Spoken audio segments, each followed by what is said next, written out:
Welcome to the Board of Selectmen's meeting for Tuesday, April 7th, 2015. I'll read the agenda. The Chair reserves the right to call items on the agenda out of order. The times that are listed for items are approximate times, and items may be reached earlier or later than the posted times. The listing of items is those reasonably anticipated by the Chair, which may be discussed at the meeting at least 48 hours prior to the meeting. Not all items listed may in fact be discussed, and other items not listed may also be brought up for discussion to the extent permitted by law. At 7 p.m., the board will take a vote on the Zoning Board of Appeals new member. At 7:05 p.m., Randy Scollins and Bill Keegan and AdCom will discuss, and we will vote on the fiscal 16 operating budget. 7:20 p.m., Randy Scollins, Bill Keegan, and AdCom, we will have a discussion and vote on the capital budget for fiscal year 16. And at 7:35, we will have a joint meeting with the Board of Water and Sewer Commissioners, the Advisory Committee and Planning Board, and we will be discussing Warrant Article 25, the executive power of town water and sewer commissioners. That'll follow with a few action items. John, can you lead us in the pledge? Sure. I pledge allegiance to the flag of the United States of America and to the republic for which it stands, one nation, under God, indivisible, with liberty and justice for all. Thank you. Our first agenda item for the Zoning Board of Appeals new member, we have in our packet the names of the 4 individuals who have requested consideration. So I'm going to enter these 4 names into the record. I'm sorry. I could recuse myself. Okay. Madam Chairman, I would like to make note that at this time I will have to recuse myself from this discussion and vote because one of the candidates is my campaign manager for re-election. Okay. Thank you. Excuse me.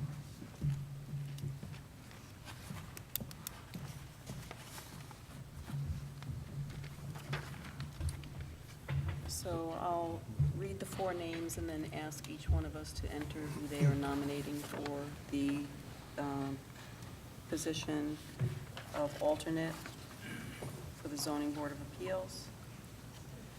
So the names that we considered were... Not working. Mic on? There we go. Sorry. Is that better? Yes. Okay. Okay.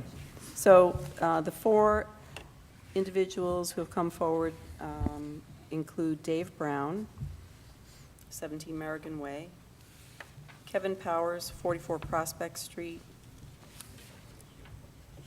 Ari Weinstein, 112 South High Street, and Kurt Yazian, 5 Oakwood Terrace.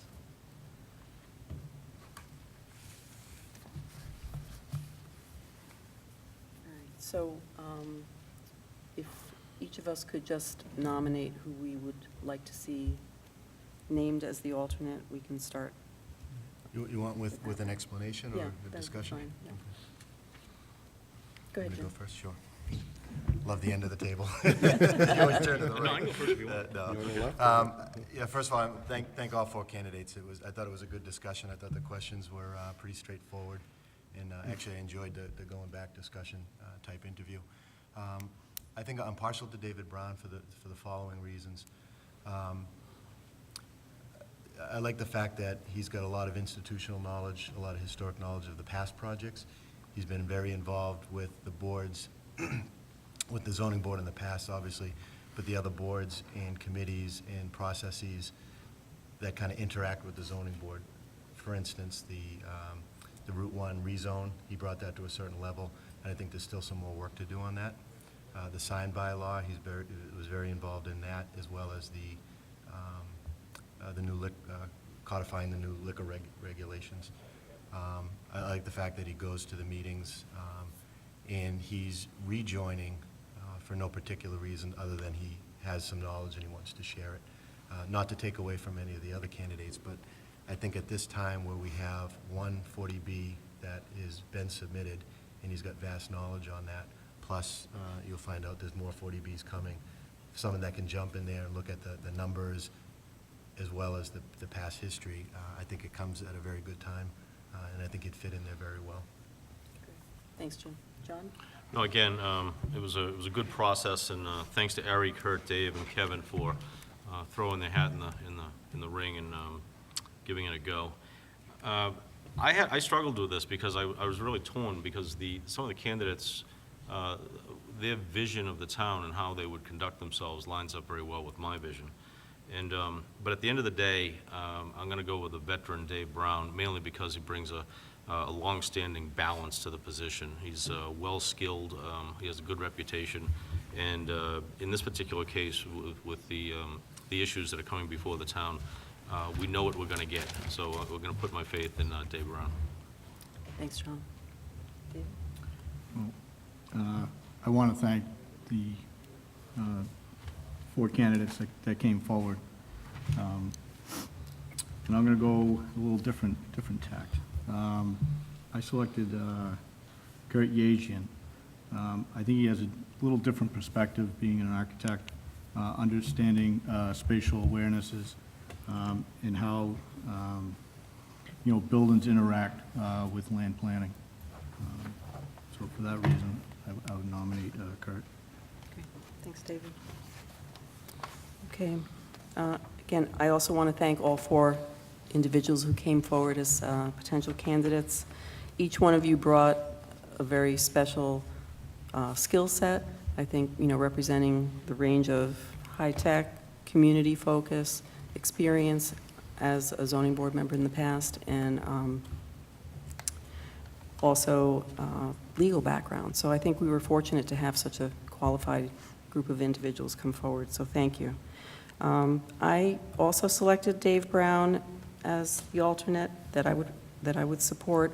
I think Dave brings a wealth of experience to the Zoning Board of Appeals, and again, I think at this time, with the complexities of what's going on with the ZBA, his familiarity with the new sign bylaw, that brought me to lean towards David in this decision. So again, I just want to thank all 4 individuals who came forward. So it looks like we have a 3-to-1 selection of David Brown as our new alternate member for the Zoning Board of Appeals, and we want to congratulate David, and again, thank all the other individuals who came forward. All right.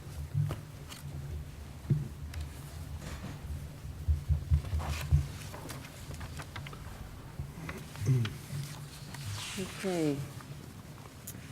Next item on our discussion on our agenda is a discussion followed by a vote for the fiscal year 16 operating budget. Randy, Bill Keegan, and Advisory Committee are going to present information. Sure. Good evening. I'm pleased to present, or Bill and I and Mary Beth are pleased to present a balanced budget tonight at $65.95 million, all in, all of the enterprise accounts, the insurance accounts, et cetera. It wasn't necessarily a cakewalk to get to the conclusion here. There were some tough decisions that needed to be made. We also had some challenges with snow and ice, as you would expect. We do plan a $250,000 contingency for that as an allowed deficit that comes off the top of next year's taxes.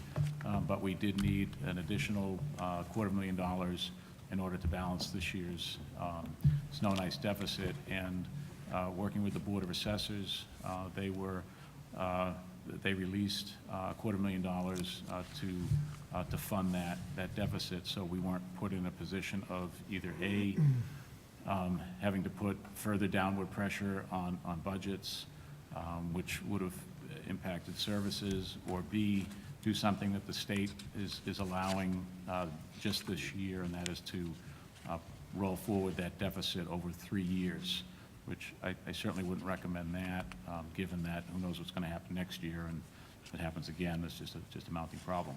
So we solved the snow and ice issue.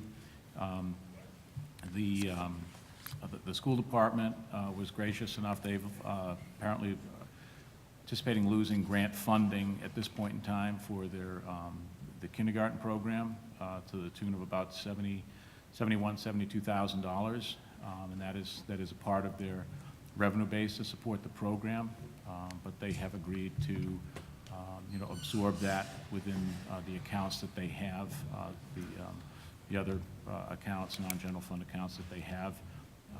It's not something they're terribly comfortable with, but they understand that it's one of the components that we needed this year to make everything balance. The other big moving item was health insurance. And although the rate hasn't quite settled out yet, it looks like it's getting closer to being settled, certainly be settled by the end of the month, and it sounds like it's going to be settled very close to the number that the premium increase that we had planned for, which was 7.5%. And we did have a contingency for that, just in case. As far as the state aid proposal goes, we only saw the first card turned over, so to speak, out of the 7 that you see in this process, and that was the governor's proposal. And given that we have a new governor and the proposal wasn't announced until about a month ago, we will likely not see any other information on this between now and when we've got to put this budget to bed. We had a meeting with Representative Barrows today, and he doesn't expect that much is going to change between now and then anyways, at least on the key items that impact us, which is the education and the general government aid. So we feel comfortable with where we are here using the governor's number. We've done that in the past. So with all that said, and some trimming that the town manager needed to do to budget requests, we were able to come in on balance, and so we have a balanced budget that's consistent with our long-range plan, keeps us on track for some longer-term objectives that we've talked about before, about some debt service that we will likely need to incorporate into the general fund in fiscal 17 related to the next building project. So all in all, it's balanced and it's in good shape, and I think Bill wanted to highlight some of the key changes that we had this year. All right, thank you, Randy. Good evening, everyone, and I just want to say from the outset, I want to thank Randy for the tireless number of hours he put into the process in pulling the numbers together, and I have to tell you that he made all of our lives a lot easier by doing the work that he did, and I really appreciate that effort. And I also want to thank the AdCom for all the hours that they put into the process. It was a relatively smooth process, and I'm appreciative of that and everybody's effort to make that. This is my first budget, and be balanced and without a whole lot of changes and concerns. So there are some important items to be considered in the budget itself. We were successful in getting in the centralized maintenance program, first of its kind here in the community, something that we've been striving for many, many years. So we were able to support that and to include that in this year's spending plan.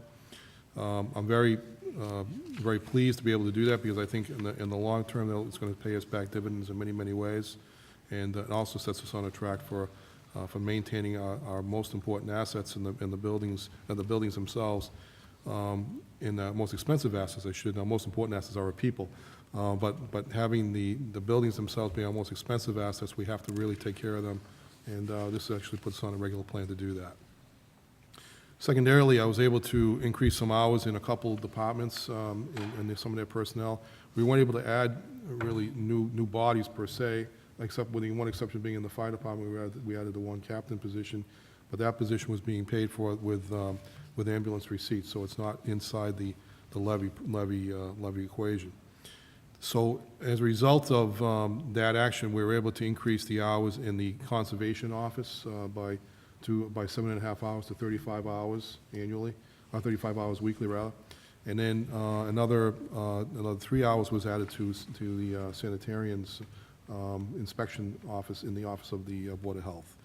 So we added a total of 10.5 hours across the board. Now, having said that, there were a number of difficult cuts they had to make, because I think everybody did a terrific job of advocating for their positions, and they made some excellent cases as to why we should have added additional positions, but simply put, we didn't have the numbers to support that. So we'll continue to keep those things on our radar.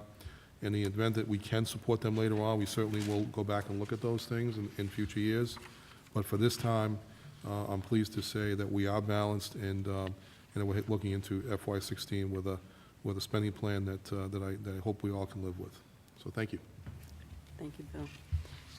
Randy, just one quick question on the snow and ice deficit, where it states that we could be eligible for partial FEMA reimbursement. How much does that come in at typically? I believe the numbers that I've heard through the fire chief, works putting all the details together and make the submissions, about 170,000 or something like that. The challenge with these FEMA grants is that if we do get them, they almost always come too late to provide, the relief that we need before the end of the fiscal year. Just this past fiscal year, we received money on 2 FEMA grants from 2 fiscal years prior.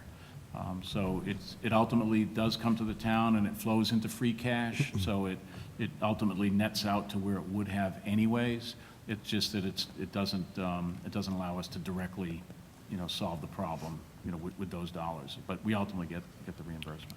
Thank you. I think there's one piece of good news that we can report, that we did receive some, what is known as pothole money from the state, in the amount of about $92,000 that was distributed of a total of $37 million that was distributed statewide for cities and towns across the Commonwealth.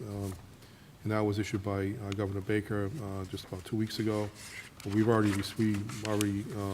approved the paperwork, and I think we're number 1 on the list. So we're hopefully receive that money very, very soon. We can actually get out there and start repairing some of the winter damage that was done to the roads. Great. Anyone have any other questions for Randy or Bill? Just a quick comment and a general question.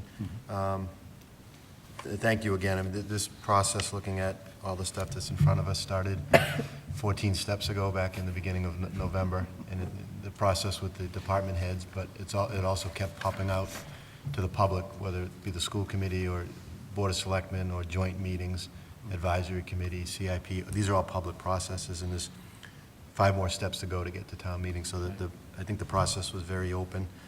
Pulling out from the sheets that the overall expected budget receipts receivable in 2016 is up by, I think you had in here like 4.5%.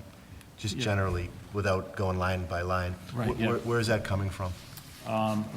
It's coming from taxation. Primarily, we're able to, grow the levy limit, by 2.5%. There's also new growth that we've estimated between the building commissioner and the chief assessor and myself. We've estimated, I think it's about $535,000 in new tax dollars from new growth. New growth in commercial, residential? Combined. Combined. Combination of everything. We have a grid that we review each year, and we look back historically at like what's come in, and Bill's very good at having the best intelligence on what is likely to pop in time to make it onto the tax rolls. So last year the number we had estimated was over 800,000, and it came in just over that, about 832. We've usually been very, very close, never been way off, at least in my tenure here. So we feel good about this number here, 535. On the state aid, there really wasn't much of a bump there. Most of it came from some oddities with the charter school formula, which I still don't have a lot of confidence in at this point in time, given that that's a moving target. But there was, I think, about 170,000 or so from that. And then on the other sources, I believe we added in net about $300,000 from free cash. And then, as Bill had alluded to, with regards to the new fire reorganization that's been supported, there was approximately $200,000 of incremental ambulance receipts dollars, which are sustainable, based on our current run rate, that also came into the revenue equation. Those are the primary items. Great. Thank you. Nicely done. Appreciate that. Thank you. Randy, one question I think I have every year is, while you see everything going up a little bit, I know that there are areas within town where you have been able to realize efficiencies and cost savings. Just, could you highlight a few of those, just to balance off the increases? I know insurance was one of them. Health insurance, or I think it was general liability insurance. was it general liability? Are you talking about the credit from? Yeah. Yeah, I think with the credits that have been received through the loss control program, in essence, some of those premiums have been able to be kept flat, net. Yeah. And, you know, there are, I think of the other areas where we were able to keep it flat. Usually it's a lot of the small budgets. You know, there's not a lot of growth, or you can prune away at them. As far as, you know, efficiencies, I believe that the fire contract in and of itself, I'm hopeful that it should put some downward pressure on overtime just by the way that's structured. And that's, we'll see that in the first year, you know, how much, and maybe be able to build off of that. I'm not sure if there's anything else big that I'm missing. How's health insurance? I mean, is health insurance still, Health insurance is now unfortunately heading in another direction, up. We've done so much to change the plan and, you know, redesign things to put downward pressure on cost. The board's made some important decision to help with that. And so we've seen a downward trend in health insurance, which is the biggest line item in the budget. And now it's starting to go up again because now we're starting to experience the natural trend, medical cost inflation, you know, the way everybody else is. But I do believe that, you know, it's on the town manager's radar to relook at this again and relook at, you know, the next initiative to how we can try to, you know, stop the escalation in that budget.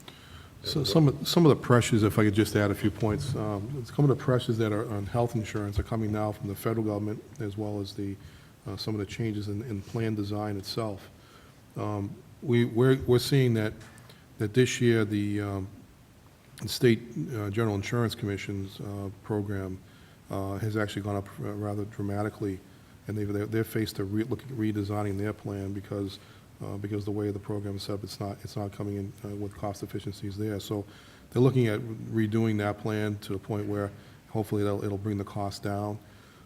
It's the challenge we face, particularly here in Massachusetts, is that we have some of the best health care in the world.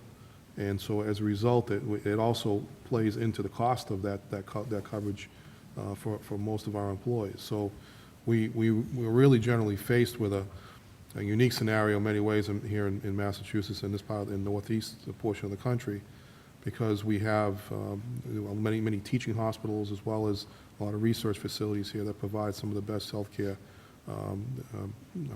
providers and services in the country and in the world for that matter. So that plays into that equation, but we are going to continuously look at ways in which we can be efficient on the whole equation. We're looking at I'm actually serving on the Maya board for the health trust, so I'll be actually having a lot to say about some of the redesign issues that are being discussed now and the new directions that they're looking at. So we'll have direct input into some of those discussions. So, but some of the other things that you've asked for was some of the things that are on the horizon are actually quite exciting in the sense that we're looking at. I know Roger Hill is here tonight, and we can talk about the issue of purchasing our streetlights.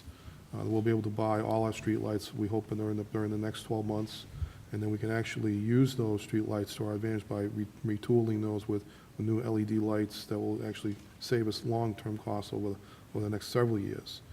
In addition to that, we'll be able to retool the actual heads of those lights with technology that will help us to read our water meters more with Wi-Fi type of technology. So that will again trim back the cost of getting that information. Secondary, the third thing that I'd like to point out is that by simply owning those lights, we also have the ability to look at town-wide Wi-Fi capabilities, which is something that hasn't been discussed, but it's something that certainly could be interesting to look at over the next few years. We are continuously having discussions right now about the trash program that we don't think that's going to change rather significantly over the next year. We're having active conversations with the contractors on that piece. Hopefully, I think we should be able to come to a resolution on that shortly, and I'll be able to announce something to you relatively soon. By the way, I'm encouraged by the conversations I've had recently, so I'm pleased to see that going in the right direction. So Another item I would add in is on the debt service side, As you know, we haven't been adding debt for the last couple of years as we absorb the debt from the last major building projects. This year, the debt service is down about $150,000, and it's excluded debt, so that's obviously a direct savings to the taxpayer.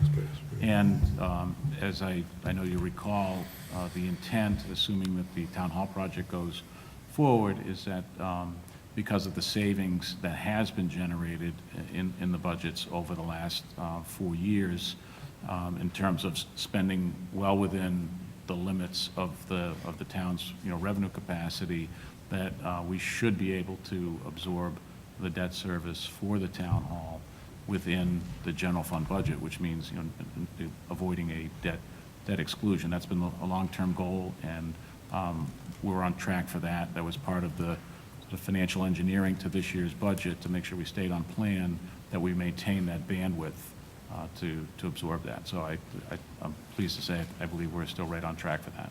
Then the last piece that I think that's really important to mention is the fact that we do think that this year we should be able to come online with the new solar capabilities, with the new solar farm, which will again help to reduce our energy costs on that end, on the townwide side of paying for electricity costs. So there are some things, some really good things on the forefront. We're going to continue to have discussions internally and externally about how we can do the job better.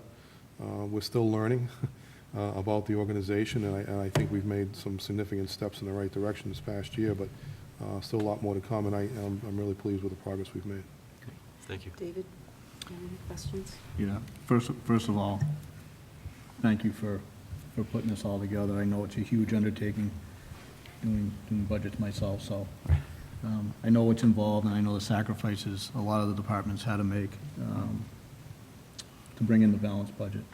One of my questions is, obviously this winter did a number on the roads.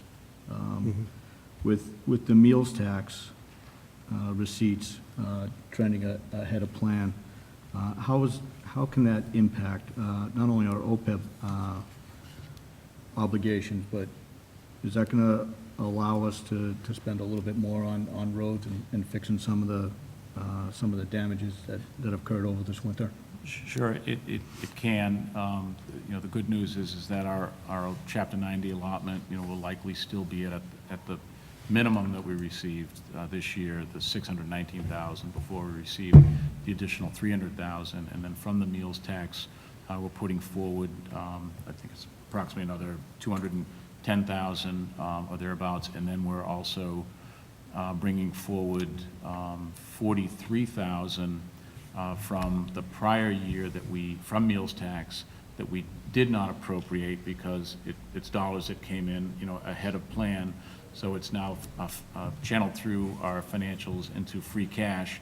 So that's why you'll see another line in the capital budget putting, I think it's $43,000 from free cash towards roads, because it was generated from meals tax, and that was the intent, is to either put it towards OPEB or roads. I want to comment on, again, another thing that's in development and may or may not result in a discussion by this board about the use of the meals tax. At the end of this fiscal year in June, we'll update the actuarial analysis on where we stand with the unfunded OPEB liability. And at the last time that we did that 2 years ago, we were technically funding at the ARC, the annual required contribution. But again, that's when we had a lot of things going in our favor in terms of downward pressure on cost. So I'm very anxious to see what this actuarial report will say, because if we are able to demonstrate that we're still at the ARC, and I'm not saying that we will be, but if we were to be, then I think that opens up, another discussion for the board, to either plateau the OPEB funding out of meals tax, and then therefore you could shift more towards roads. Although I think, Roger Hill, the DPW director, should be part of that discussion, because I think at $1 million a year, I think he's saying that's about all they can handle at this point in time. And so if we were fortunate enough where Our roads funding is currently at a nice level so that we can make an impact on the roads.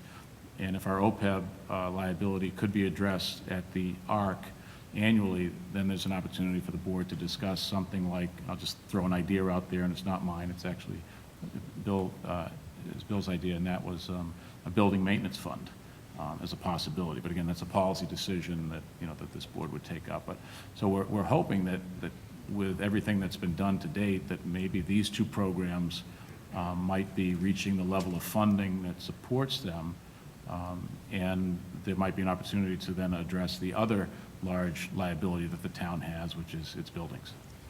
Thank you, Randy. Are you all set, David? Yeah. Ginny? I want to thank you for the, Randy and Bill, for a very smooth budget process. There was give and take, but I think everything was done fairly. And thanks also to the advisory committee who reviewed the budget.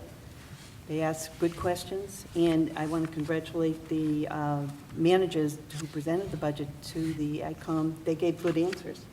So I thought it was a really good process, and so I want to thank everybody involved. Thanks, Ginny. Tracy Vasili, Chairman of the Advisory Committee, would you like to make any comments?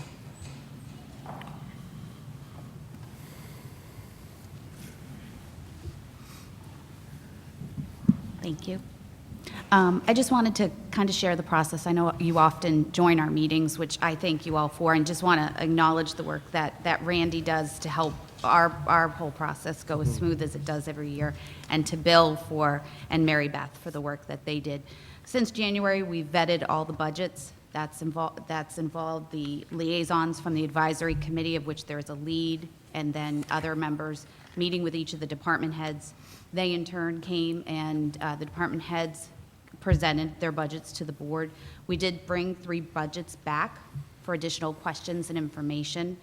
They were recreation, conservation, and the schools. And those follow-up discussions went very well. And we have completed our voting on the budget items, and all of them, while not unanimous, will be recommended by the advisory committee at the town meeting. Great. Thanks very much, Tracy. Thank you. Great, thank you. So, oh, come on up. Sure, you can step up. Thank you. I just You just basically need have one to question. identify yourself. I'm sorry? You have to, Yeah, I'm Name and here, address, Larry please. Stern, 6 Mary Way. I'm speaking on behalf of myself and not the advisory committee.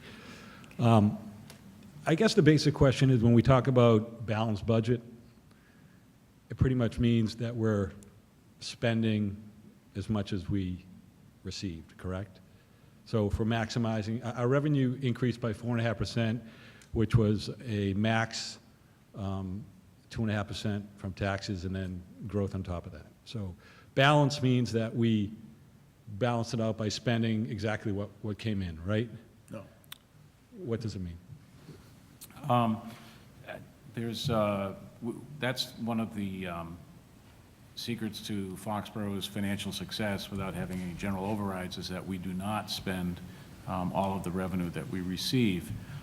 We consciously design the financing of the budget to generate at least $2 million of free cash, and that's done in the following ways. We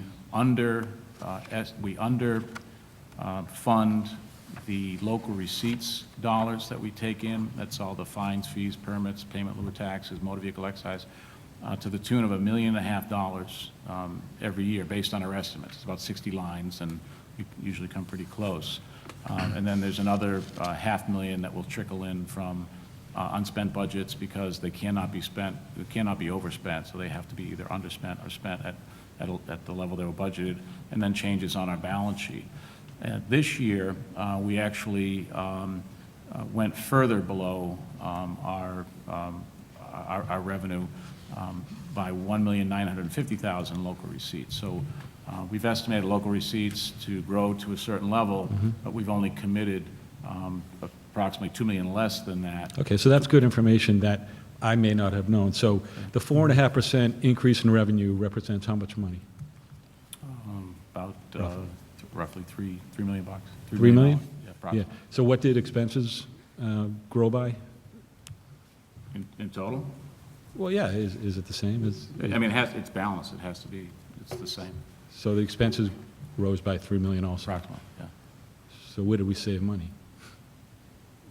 I thought your point is that we spend everything that we have. My point is, we increased the revenue by $3 million, and we spent an extra $3 million. Is that correct? No, I mean, revenues could support an incremental $2 million in spending, Okay. but we don't, we choose not to spend that, so that, the reason we do that is in order to provide the financial flexibility to the town, so that when times are hard, meaning like state aid declines or other receipts decline that we count on, that we're able to maintain what has consistently been a policy direction from both the boards, the Board of Selectmen and School Committee, to maintain services, i.e. operating budgets, and cut back on capital to defer those purchases in order to maintain services. So we don't fluctuate, revenues drop by $1 million and therefore we have to find $1 million to cut. We maintain a reserve just by under budgeting the revenues that we have so that we can maintain some consistency of services. Okay, so I haven't heard the number yet, so the 4.5% increase in revenue was how much dollar? How many dollars?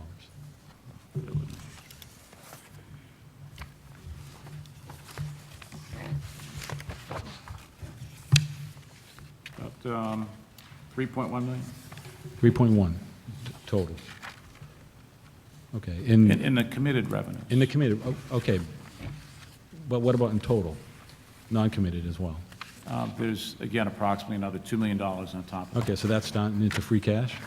That, that will ultimately flow to free cash. Okay. Okay, thank you. Welcome. Thank you. Any other questions? Okay, well, I'd like to thank Bill, Mary Beth, and Randy for doing such a great job, and also want to thank the school committee.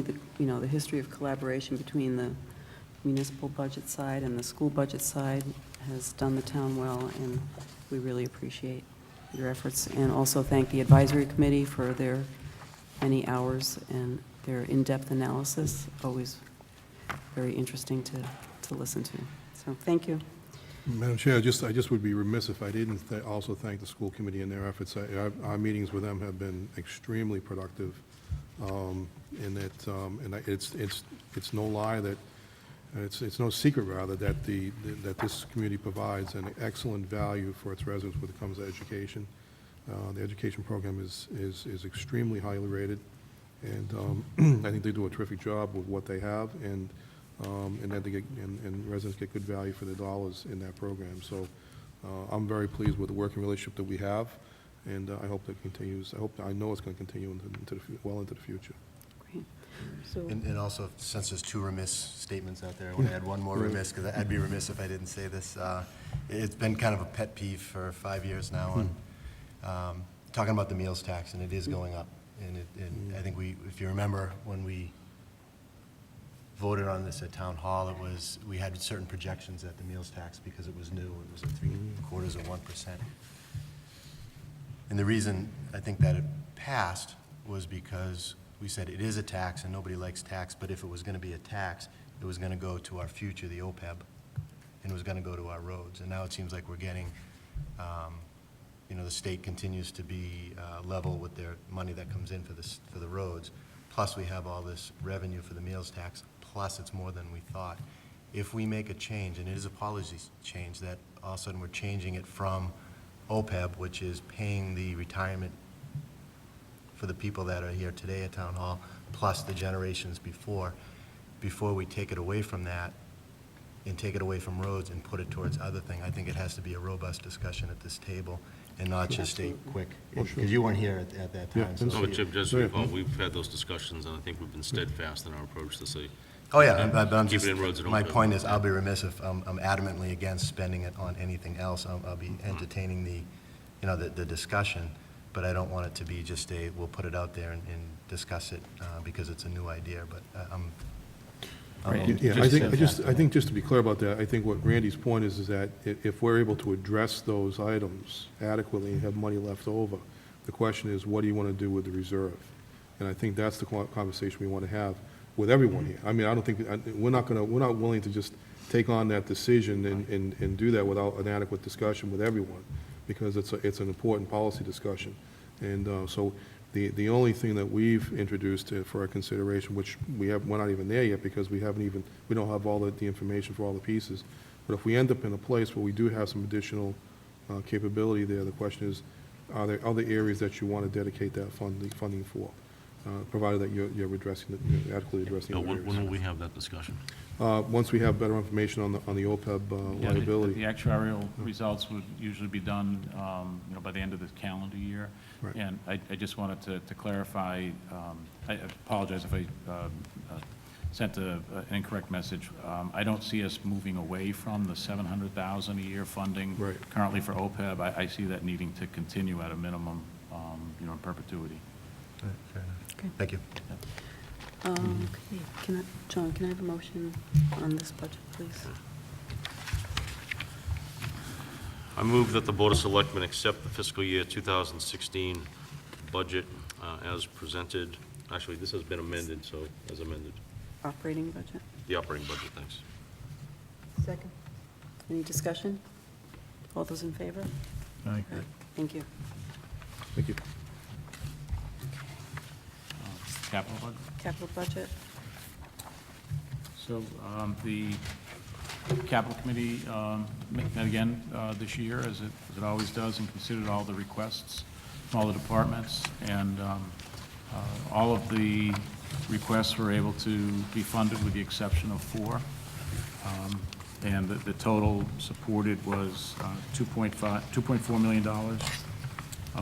And there was a good list of items from a variety of different departments. I know you have a copy of the article, but there was some real significant give and take.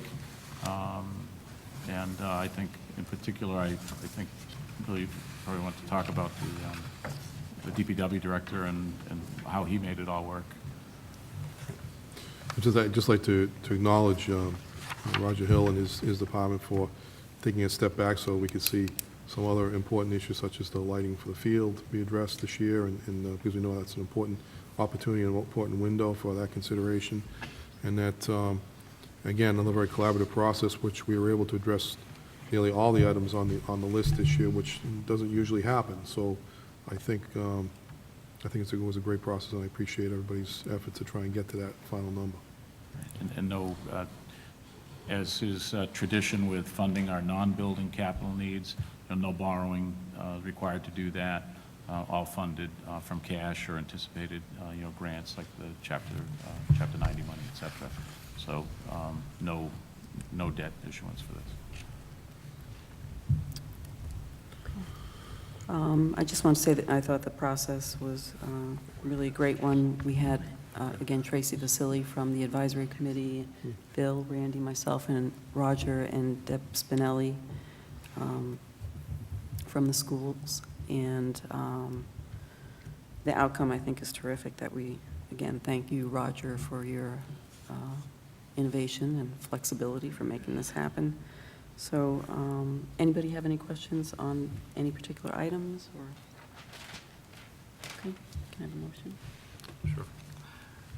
I move that the Board of Selectmen approve Article 5, the 2016 CIP budget as presented. Second. Any discussion? All those in favor? Aye. Great, thank you. Thank you. Thanks, Randy.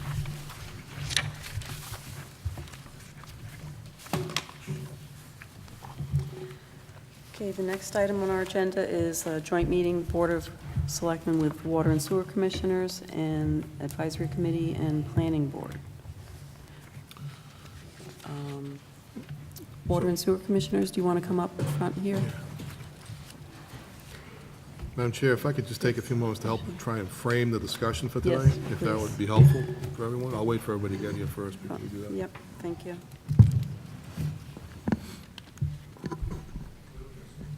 Right up here?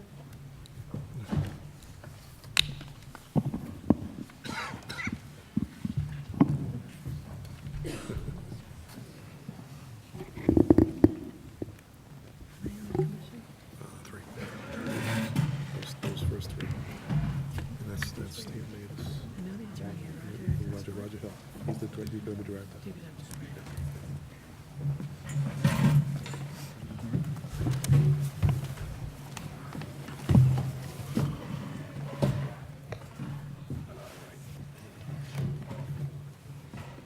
Good evening. Good evening. Evening. Welcome. Do you want to call your meeting to order? Yeah. I'll call the Foxborough Board of Water and Sewer Commissioners meeting for Tuesday, the 7th of April, 2015. Thank you. Bill, would you like to? Sure, thank you. Introduce? Are there any other boards that want me to call their meetings to order? I know the planning board is here. Are they all set? Okay. Okay, fair enough. Thank you. And the AdCom, I know, is here, members of the AdCom are here as well, so.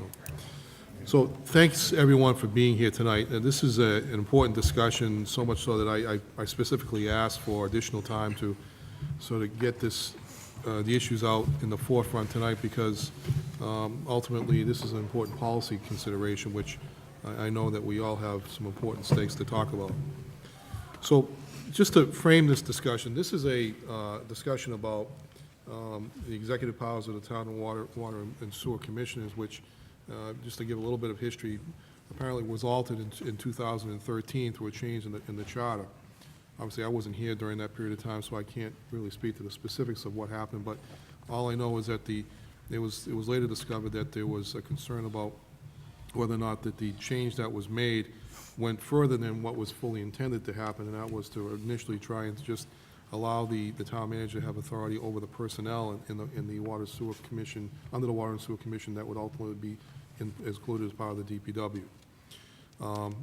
It's my understanding that discussion, the change, the amendment that was done actually went perhaps a little bit further than that, and as a result, that's the reason why this motion, or this action is here tonight. I think, and further than that, is that there's been further discussions about the sewer program and the changes that have been forthcoming with the new program and the added capacity that the town now has as part of being part of the regional sewer program with Norton and Mansfield. And so therefore allowing the town to have some additional capacity in it that will allow us to address many of the economic development issues that the town has been looking to try and address for many, many years. So with that in mind, there's been some discussion about the possibility of selling some of that capacity outside the borders of the town, which, for really well-intended reasons, I understand why that discussion has taken place, obviously to address some of the finances associated with this, with the participation in the new plant and the debt service that goes along with that participation. So with that in mind, I think there are three important issues that we really need to try and discuss and try to bring some resolution to tonight, and that is the issue of finances. And I've asked Randy Scollins to be here tonight to actually address some of the issues of the finances so we're clear on what the finances actually mean, when the payments are due, how much debt service is involved here, so we can actually have the ability to explain that to everyone so everybody's fully on board about what that truly means. And then two, the issue of the long and short-term strategy for sewer use, so that we know over the long and short term, what are the needs that need to be addressed from the town, and that, you know, have we fully considered all those prospects before we consider the sale of some capacity outside the borders. And then third, of course, is the authority. The Sewer Commission has in law, and should continue to be, in my opinion, and strictly my opinion, they have the authority to over the sale of capacity within the system and particularly within the town. The question really that's before us tonight is should there be a check and balance in place for the sale of sewer capacity if it goes outside the borders of the town, and then if that is in fact true, if there is a need to do that, what should that mechanism be? So there isn't anybody here tonight that I know of that really has a set solution to this. But I think really what we have to talk about is, first of all, is there an issue, number one, and two, if there is, how do we address it? So those are the three bullet points that I think that we really need to try and address tonight. So to understand the finances of this, I think that's really an important issue, because I give the credit all the credit to the sewer commissioners for making sure that they're being cognizant of the ratepayers, and as we all are. I don't think there's anybody in the room that isn't cognizant of that, but it's really in the forefront of their minds that has to be addressed, and we don't result in a situation that could get expensive for the ratepayers. And we're all on board about that. The question is, what's the right way to address that? And I'd like to turn it over to Randy, if possible, to say a few words about that.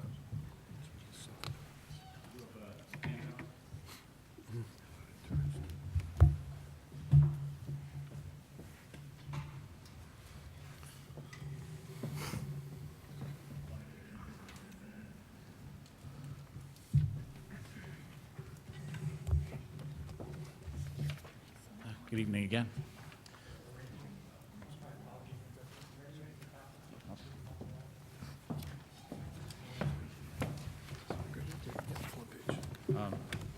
I was asked to take a look at the debt burden that the water enterprise will be responsible for once the permanent financing is put in place for this project, the expansion of sewer, as well as the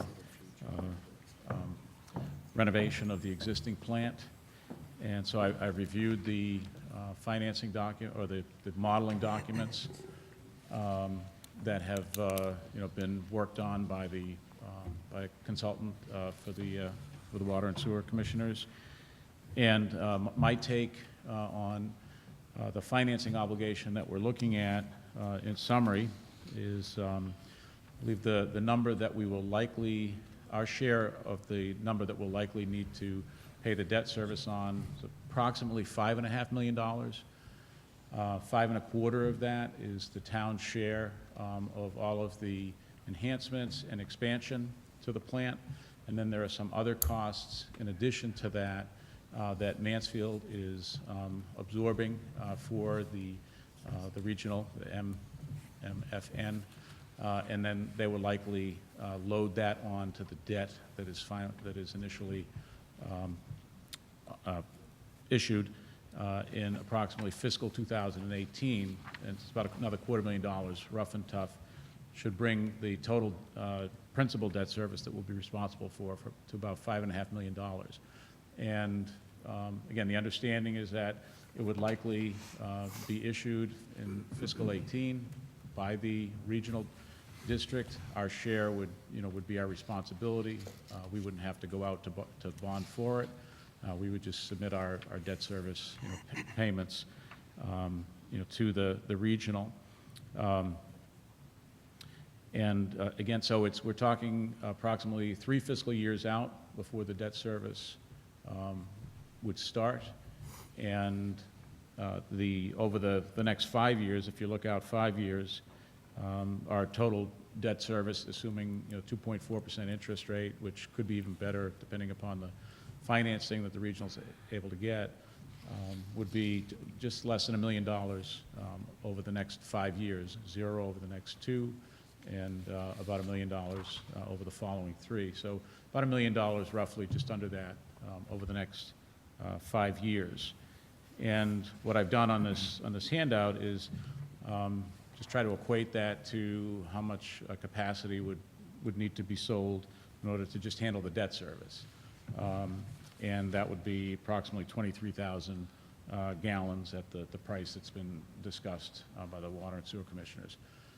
And as you can see, I chunked out the schedule in 5-year increments, so you could see how much of the 170,000 gallons that is being acquired here would need to be sold over time just to handle the debt service. And as you can see, currently it's a 27-year schedule. That can change depending upon how the regional ultimately wants to issue the debt. It could be a 30-year schedule, it could be a 25-year schedule, but it'll probably be something close to this. So I feel it's a pretty good proxy. So it's not that we have to sell 170,000 gallons right out of the gate or come up with $5.5 million out of the gate. We certainly have to come up with that money plus the interest, about $7.4 million over 27 years. But as you can see, it's something that we would need to fund over time. Great. Thank you, Randy. So, Madam Chair, I'll turn it back over to you, and then perhaps you'd maybe like to hear from the Sewer Water Commission as to why, what their thoughts on this matter is. Okay, thank you, Bill. First off, any questions from anyone for Randy at this point?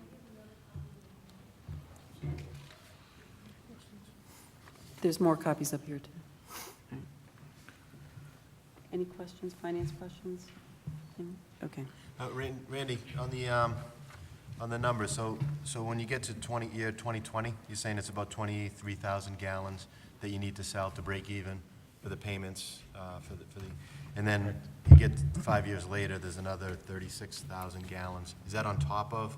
Yes, on 22? top of, so it'd be cumulative, so the total of the gallon column is 170,000 of capacity, is the entirety of what's being purchased in the Okay, expansion. so over the next 27 years, you've broken it down in intervals of 5 years, 22,000, 36,000, basically around 30,000 gallons Correct. a year over 5 years. And the reason I broke it out like this is because I understand and I can appreciate the concern of having to come up with all of this money.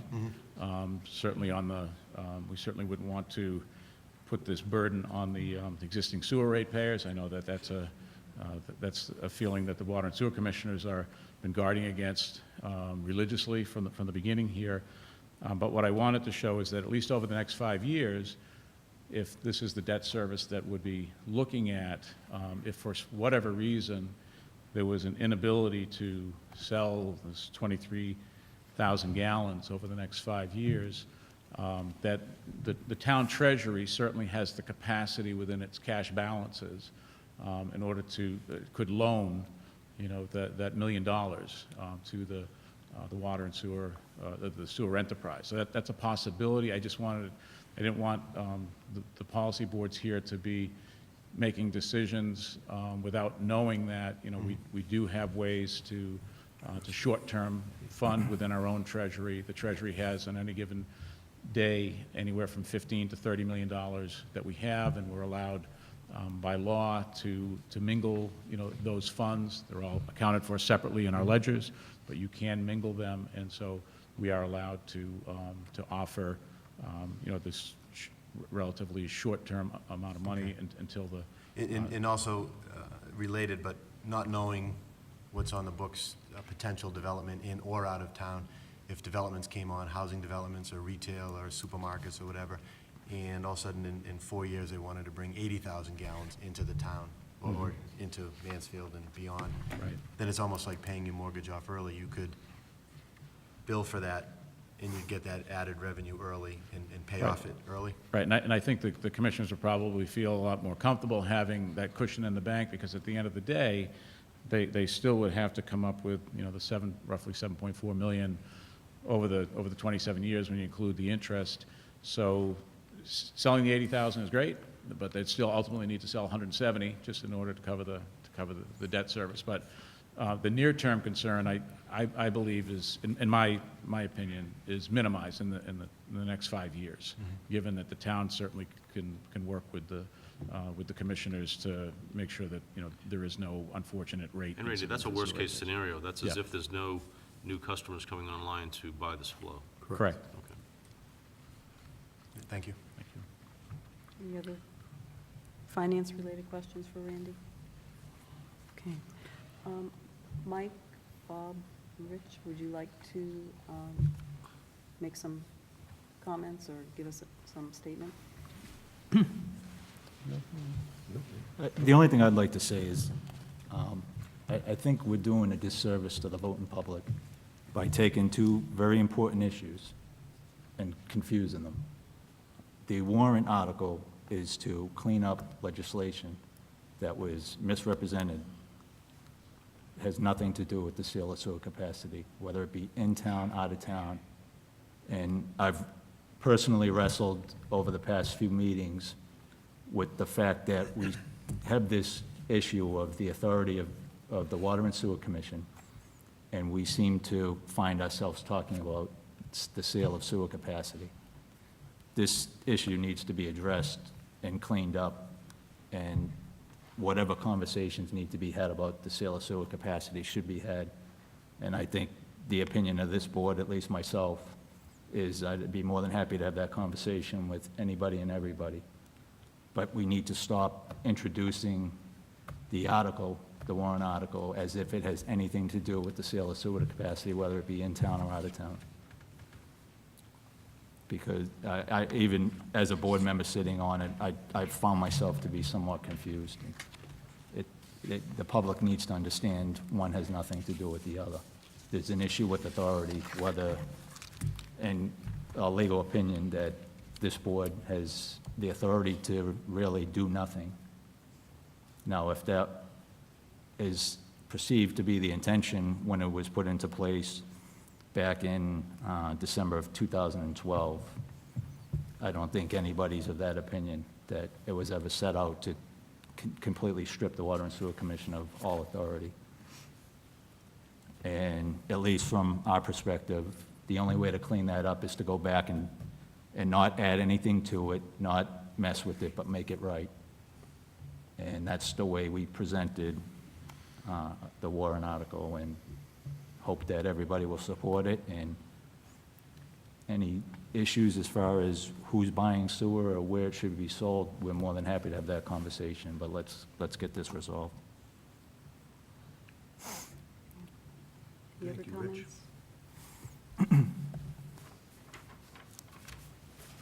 comments? Would the planning board like to make any comments at this time?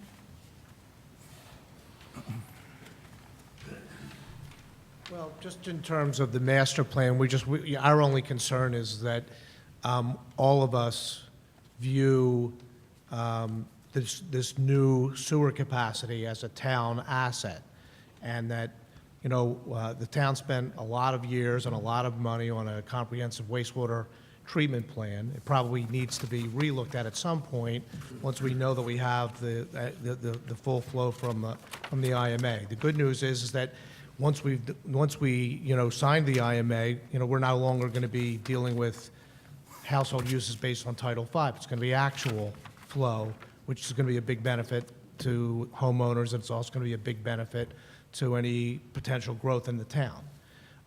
So just from a planning perspective, we just want to make sure that everybody in the town who is in the critical needs areas or is in an economic development area gets taken care of before we deal with any future sales to any entity that's outside of our borders.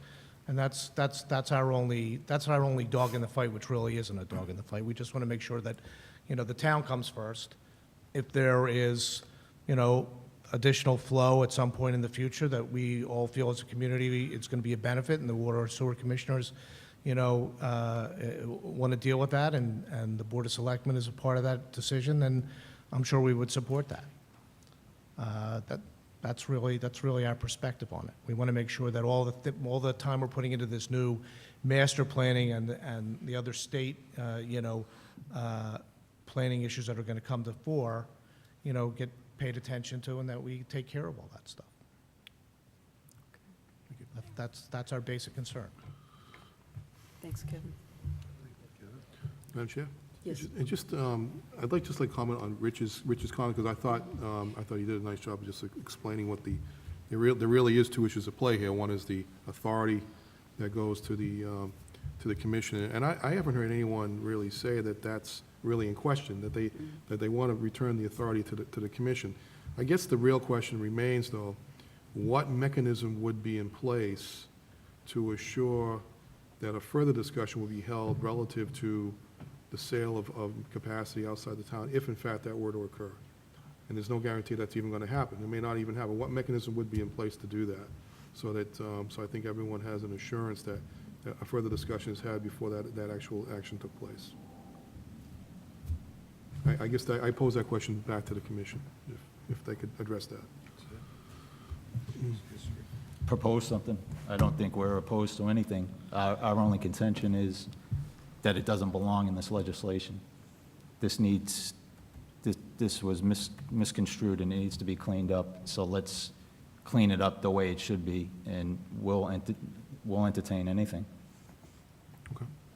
We said, at least from my personal perspective, came in front of the Board of Selectmen at least 4 times in advance of signing the IMA.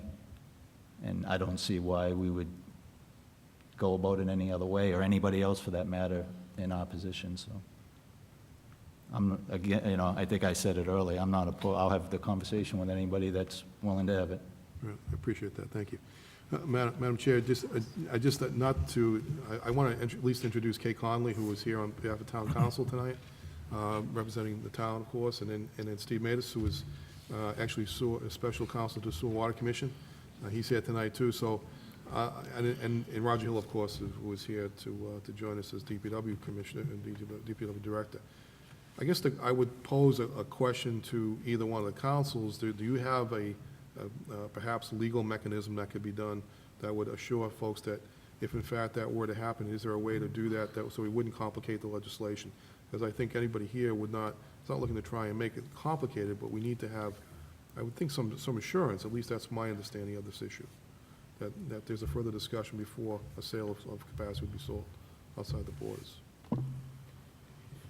If I may, through the chair, Stephen Madaus of Myrick O'Connell, Special Counsel. Before I turn to the managers, the question that he posed, if I could just put this in context, perhaps it may be helpful.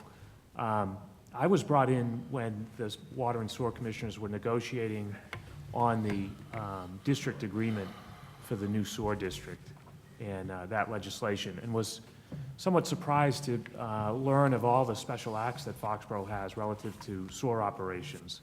But the history that I'm sure the selectmen are probably all familiar with, probably more familiar than I am, is that the Water and Sewer Commission was empowered by a special act in 1984, I believe, and they have, or I'm sorry, 1986, Chapter 46 of the Acts of 1986, and it gave to the Water and Sewer Commissioners all the authority previously held by the Select Board to operate the sewer operations in town. And that's how it's operated ever since.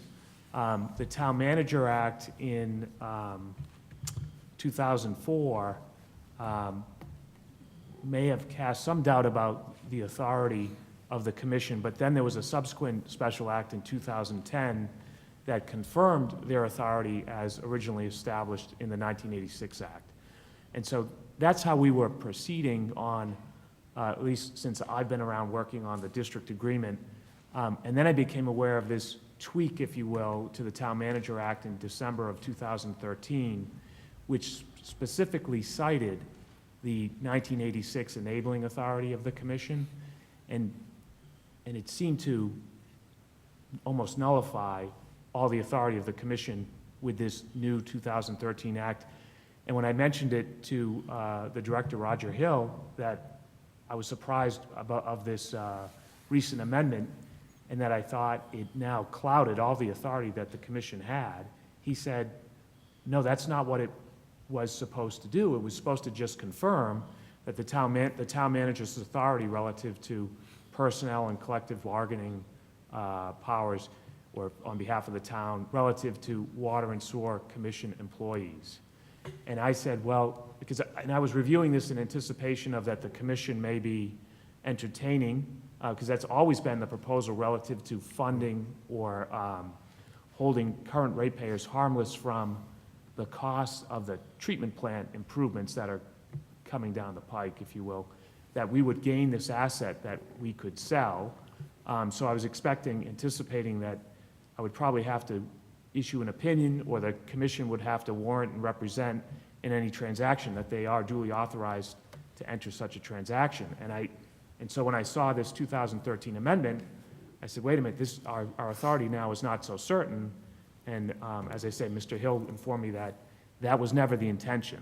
And so with that, I simply drafted what I thought was a relatively brief and non-controversial cleanup, if you will, to just confirm that what was adopted in 2013 did not intend to strip the commissioners of their authority relative to all sewer operations and ability to sell capacity that they certainly had from the 86 Act and the 2010 Act. And then with the new town council, very collegial, entertaining, that I understood the Board of Selectmen were concerned about they wanted some oversight now, learning perhaps that they may have gained some authority that they didn't have previously with the 13 Act. I don't know if that's a fair characterization of it, but the commissioner's strong opinion back to me was there was never any intention for the commission to give up its authority, and that the 13 Act should be clarified. So, because I have, with town council, tried to broach the topic, is there somewhere we could go?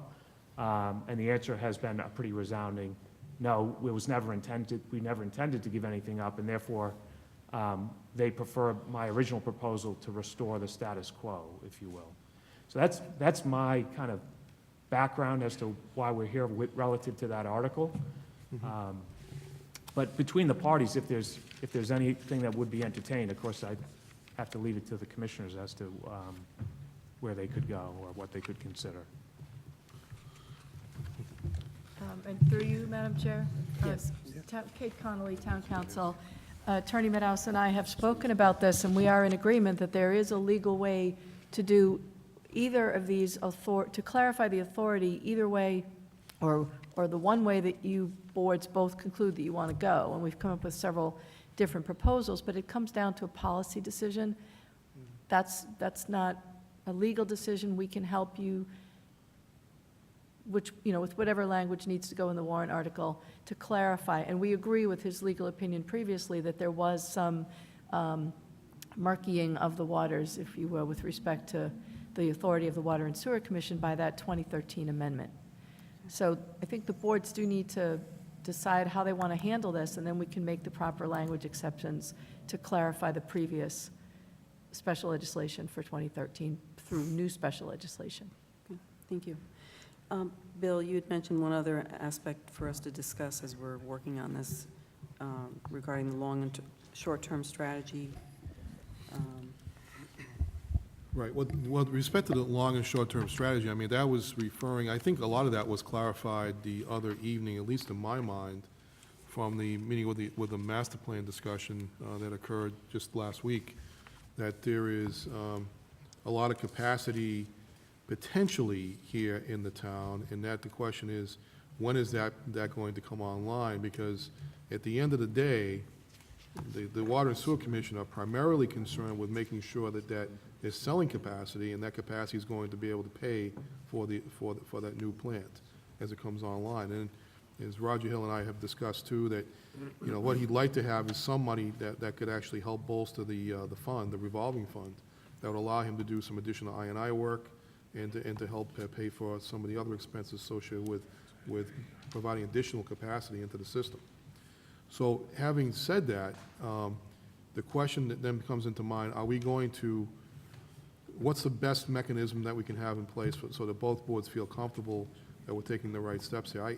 I think it's very clear that there is, that the goal of the Water and Sewer Commission want the status quo retained, but I think the remaining question is, what's the level of comfort that that there is regarding a sale of capacity outside the borders of the community, when we, in fact, we know, based upon the meeting that was held this past week, that there's a lot of potential for development right within our own borders.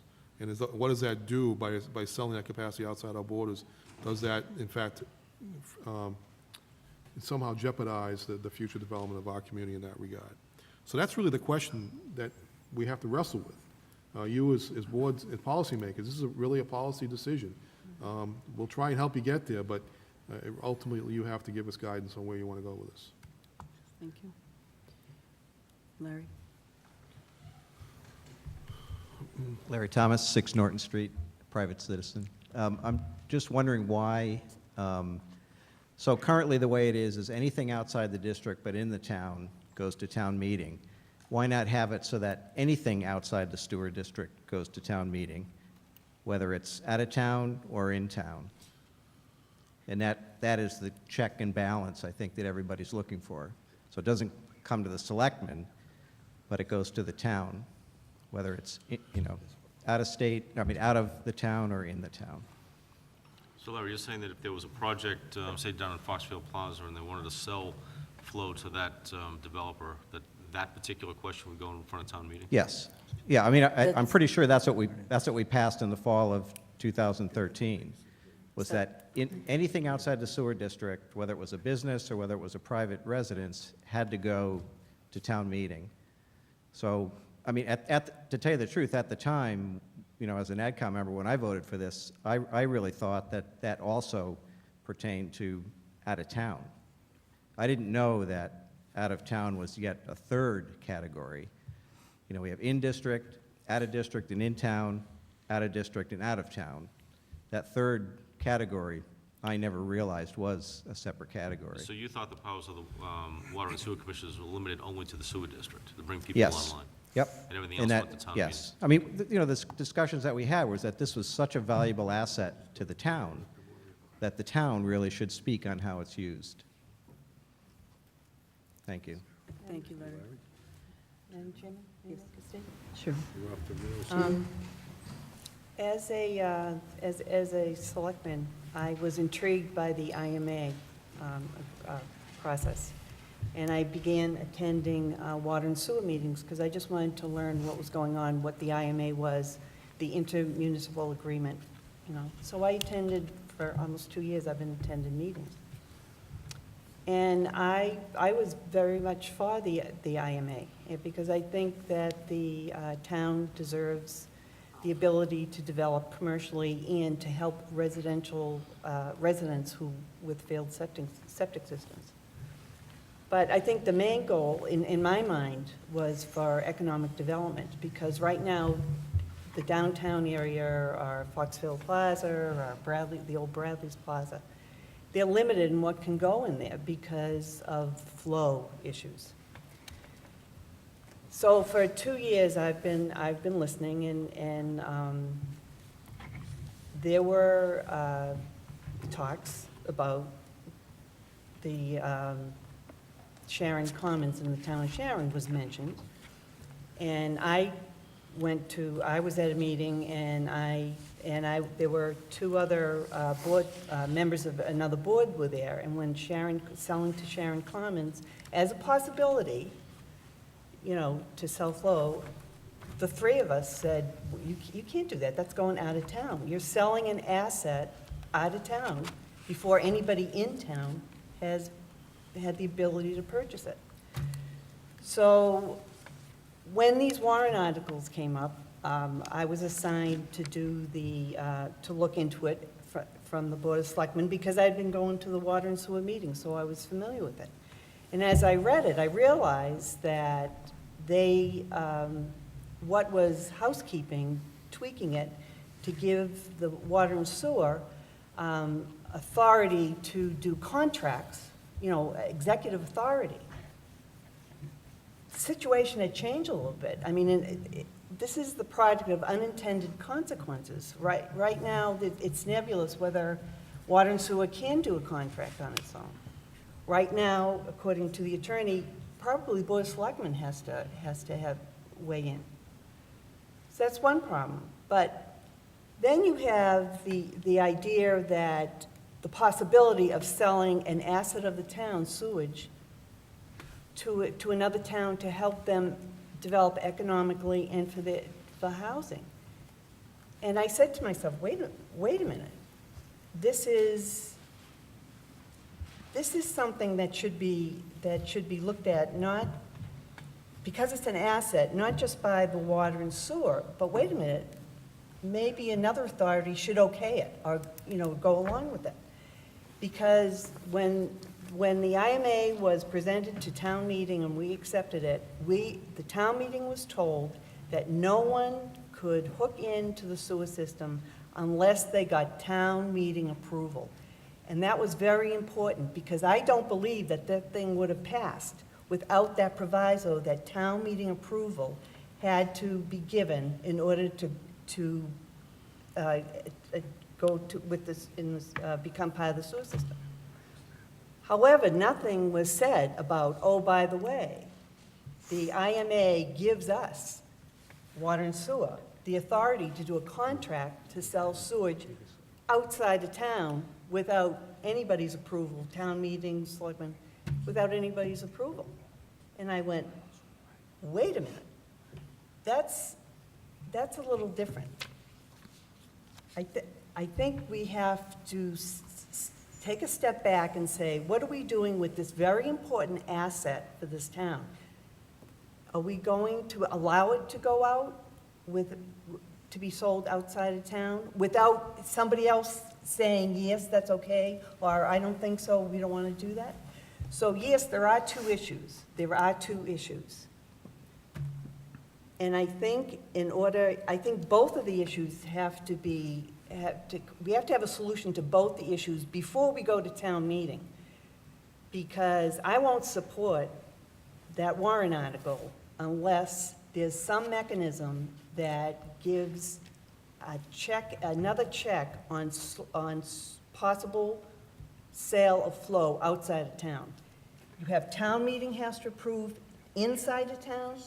Well, I think there should be something, as Larry said, either town meeting or some check for selling it outside of town, because it's an asset to the town. It's been characterized as a liability, $5.5 million liability. Well, yes, we owe $5.5 million, but we don't owe it on Thursday. We don't start paying it for a few years, and Randy has explained that it is doable. Even if we don't sell all the flow right away, it is doable, the town can handle it. I think, I'm afraid that the impetus to sell flow in order to protect the town, and I understand water and sewer is concerned about the money. I understand that. But what I'm saying is, wait a minute, let's wait to see if the people or entities inside town want to buy this. Because the number 125,000 gallons has been bandied about from more than one place. If we have 175,000 gallons that we have purchased from Mansfield, and you deduct 125,000 gallons from that, you got 50,000 gallons. What are you going to do with 50,000 gallons if you want to develop Foxborough Plaza or Bradley's Plaza, or if we have 40Bs coming in?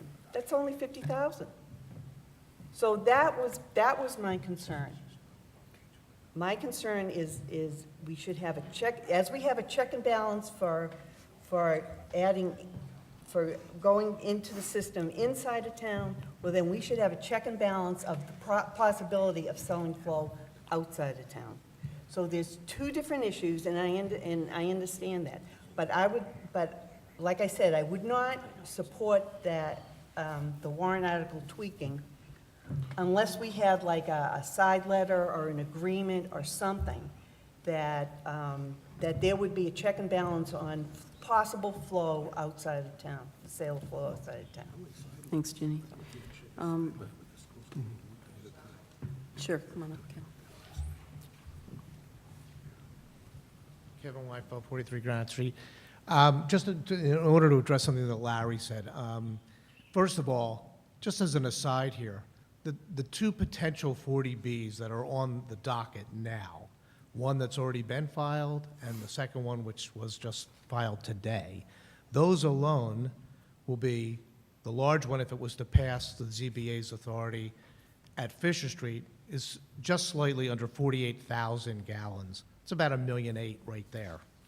And then Mr. Lynch's in East Foxborough is about 3,500 gallons. So between the two of them, it's over $2 million, you know, right off the bat, to address any concerns about how do we begin to make payments. I don't think Randy would ever have to make the loan in order to like get us started.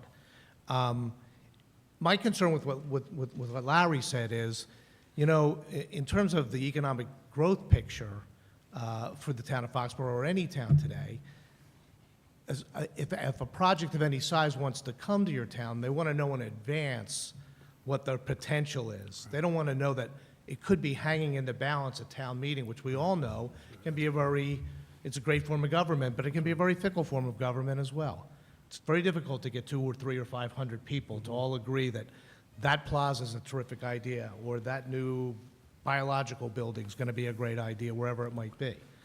So, you know, I'd be more inclined, just as a citizen, I'd be a lot happier if I knew that there was an arrangement in that particular kind of case between the water sewer commissioners and the executive branch or whatever, where it's a more finite group that can make a decision about the economic future of our town, instead of, just laying it out there and waiting for an annual meeting or a September or November or January meeting, whenever it's going to come. Because I think that you may miss opportunities for economic development if we work on that basis. So, Thank you. thanks. Ari? Ari Weinstein, 112 South High Street. I'm reading Mr. Hill's letter to the Foxborough patch of October 18th of 2013. He explains to the people of Foxborough why we should be entering into the IMA. All of the explanations given involve dealing with issues in town. None of them involve selling flow out of town. I would say that I agree with Ms. Cappola's point that there should be some checks and balances regarding the sale of flow outside of town, but I would say that should also include sale of flow outside of the district. Gentleman from the planning board just said that people want to know ahead of coming in to make a bid on building something in town whether or not they're going to get that flow. I would say that the Hanover Group already knew well before we had even entered into the IMA from the Water and Sewer Commissioner and from the DPW Chief that they were going to get that flow. There was a parcel of land that was excluded. Yeah, stop. No, you're not going to lie. You seem to do it an awful lot. Well, we don't want to break this down. You'll have an opportunity to respond, but I don't think you want to do that. I don't know how they would think that they were going to build 5 four-story buildings in that development without the knowledge of being able to get flow, seeing as the extended stay was limited to 10,000 gallons of septic, and flow wasn't even a possibility there because that wasn't part of the district. It seems possibly that the IMA map has been altered to change it so that it says that if it's a 40B, somehow it's now in the district, even though the IMA map said it was not part of the district. Representative Barrows knew about this proposal 2 years ago, before we entered into the IMA or even discussed the IMA.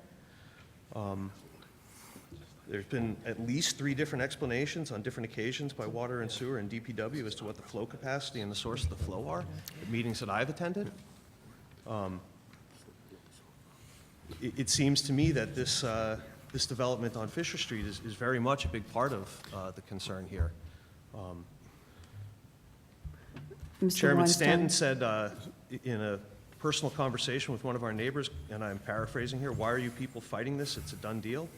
He emailed on January 21st in response to invitation to meet in the January 27th meeting held to clarify the water and sewer issues at Town Hall, and I'm quoting directly here, "This is a group of aggrieved abutters using every irrelevant argument they can come up with to stop a 40B housing project. I'm not playing this useless and unproductive game, thank you. Let me give you all a nickel's worth of advice, concede that this is going to be built." So I would say that it sure does seem like people already do know what they're going to be given here.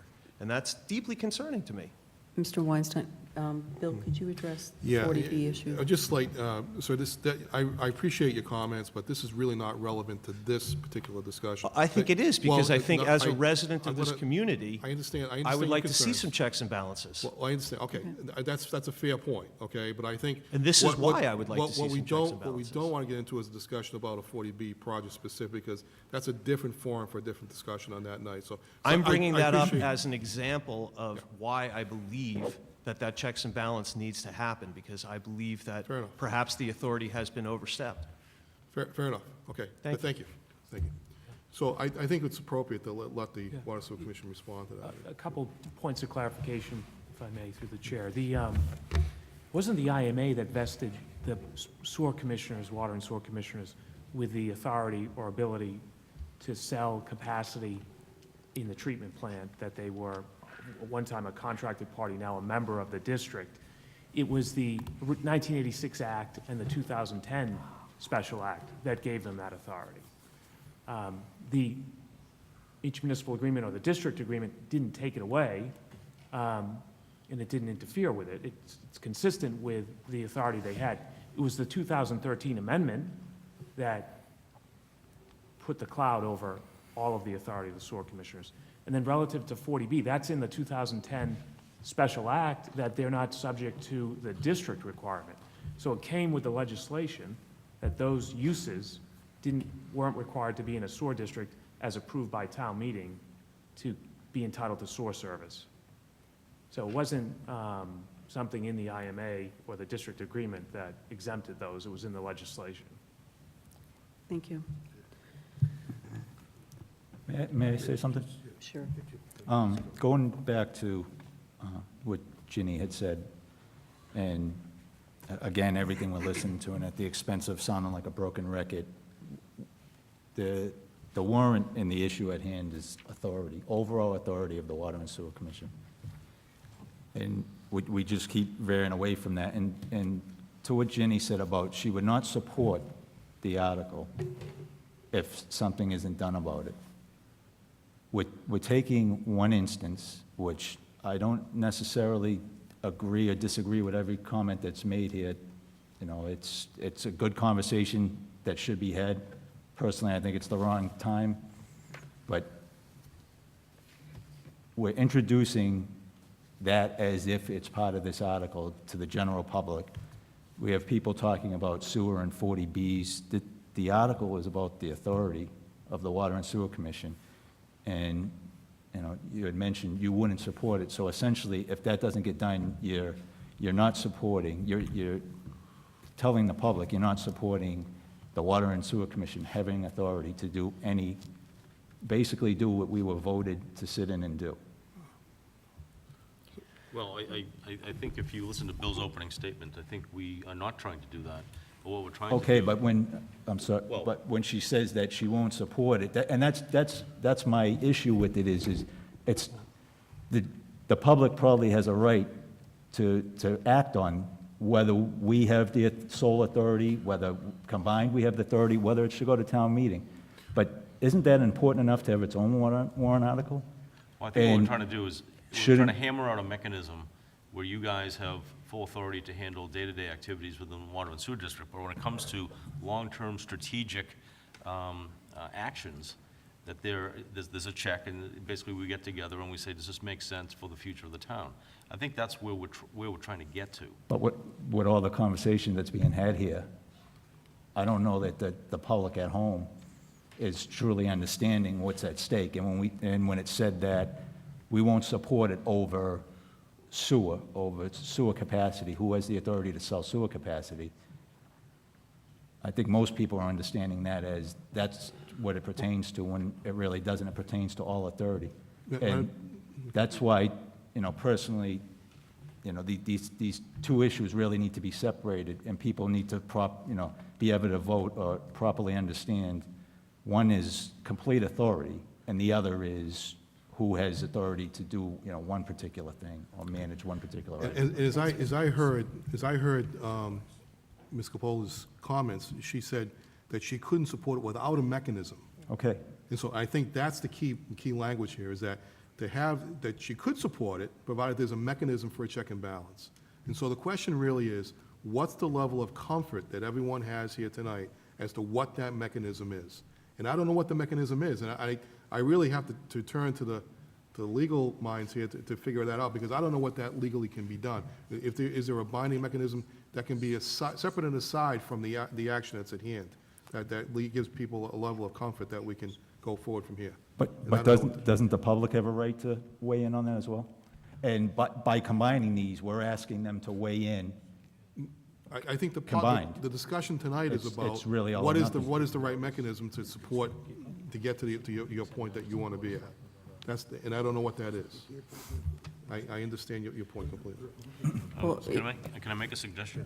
Well, I think Steve was going to make a suggestion. I just, listening a little bit to the commissioner, there was one proposal floated perhaps of a side letter where if the warrant article was advanced, and then maybe the side letter could be that mechanism of whatever the terms would be, whether it be notice to the Board of Selectmen of a proposal, and then the dates that the commissioners would be considering that, and then members of the Select Board could attend, just as one form of a means forward. would that type of agreement be binding in terms of the fact that there would be any type of proposal like that to sell outside of the town would involve the opinion of both boards working together to come with a majority Right. to Well, approve that type of... yeah, well, that's the crux of it, isn't it? I mean, what this proposal was notice, so that you'd be aware and that you could attend and address your concerns. Something more than that, I don't know if the commissioners are willing to concede that. I mean, they'd have to. My concern, Go ahead, Jane. my concern with that is that just getting notice of a possible sale outside of town has no, it's unilateral. Whereas if the situation was selling inside of town, within the borders, you would have to have town meeting approval. There was an expectation by the public that they would have a say in how the sewage was sold and used. And that was what, and that, I believe that was the only reason that town meeting approved it. And so why would you think that town meeting would want to approve inside the borders, but they wouldn't have the same, they would think it would be okay just to sell outside the borders in order to help a neighboring community develop economically and develop the housing?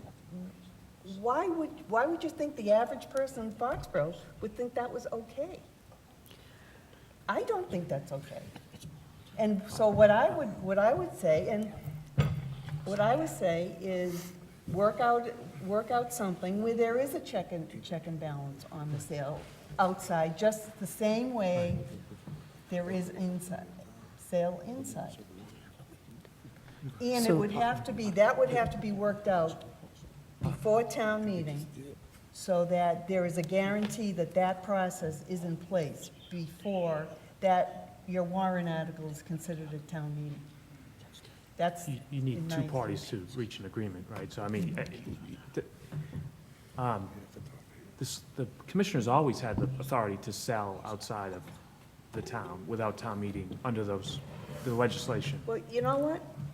Did But- anybody say that to town meeting when they were, when this was brought before town meeting? Did any of the water and sewer commissioners say, oh, by the way, if you want to hook up inside town, we need town meeting approval?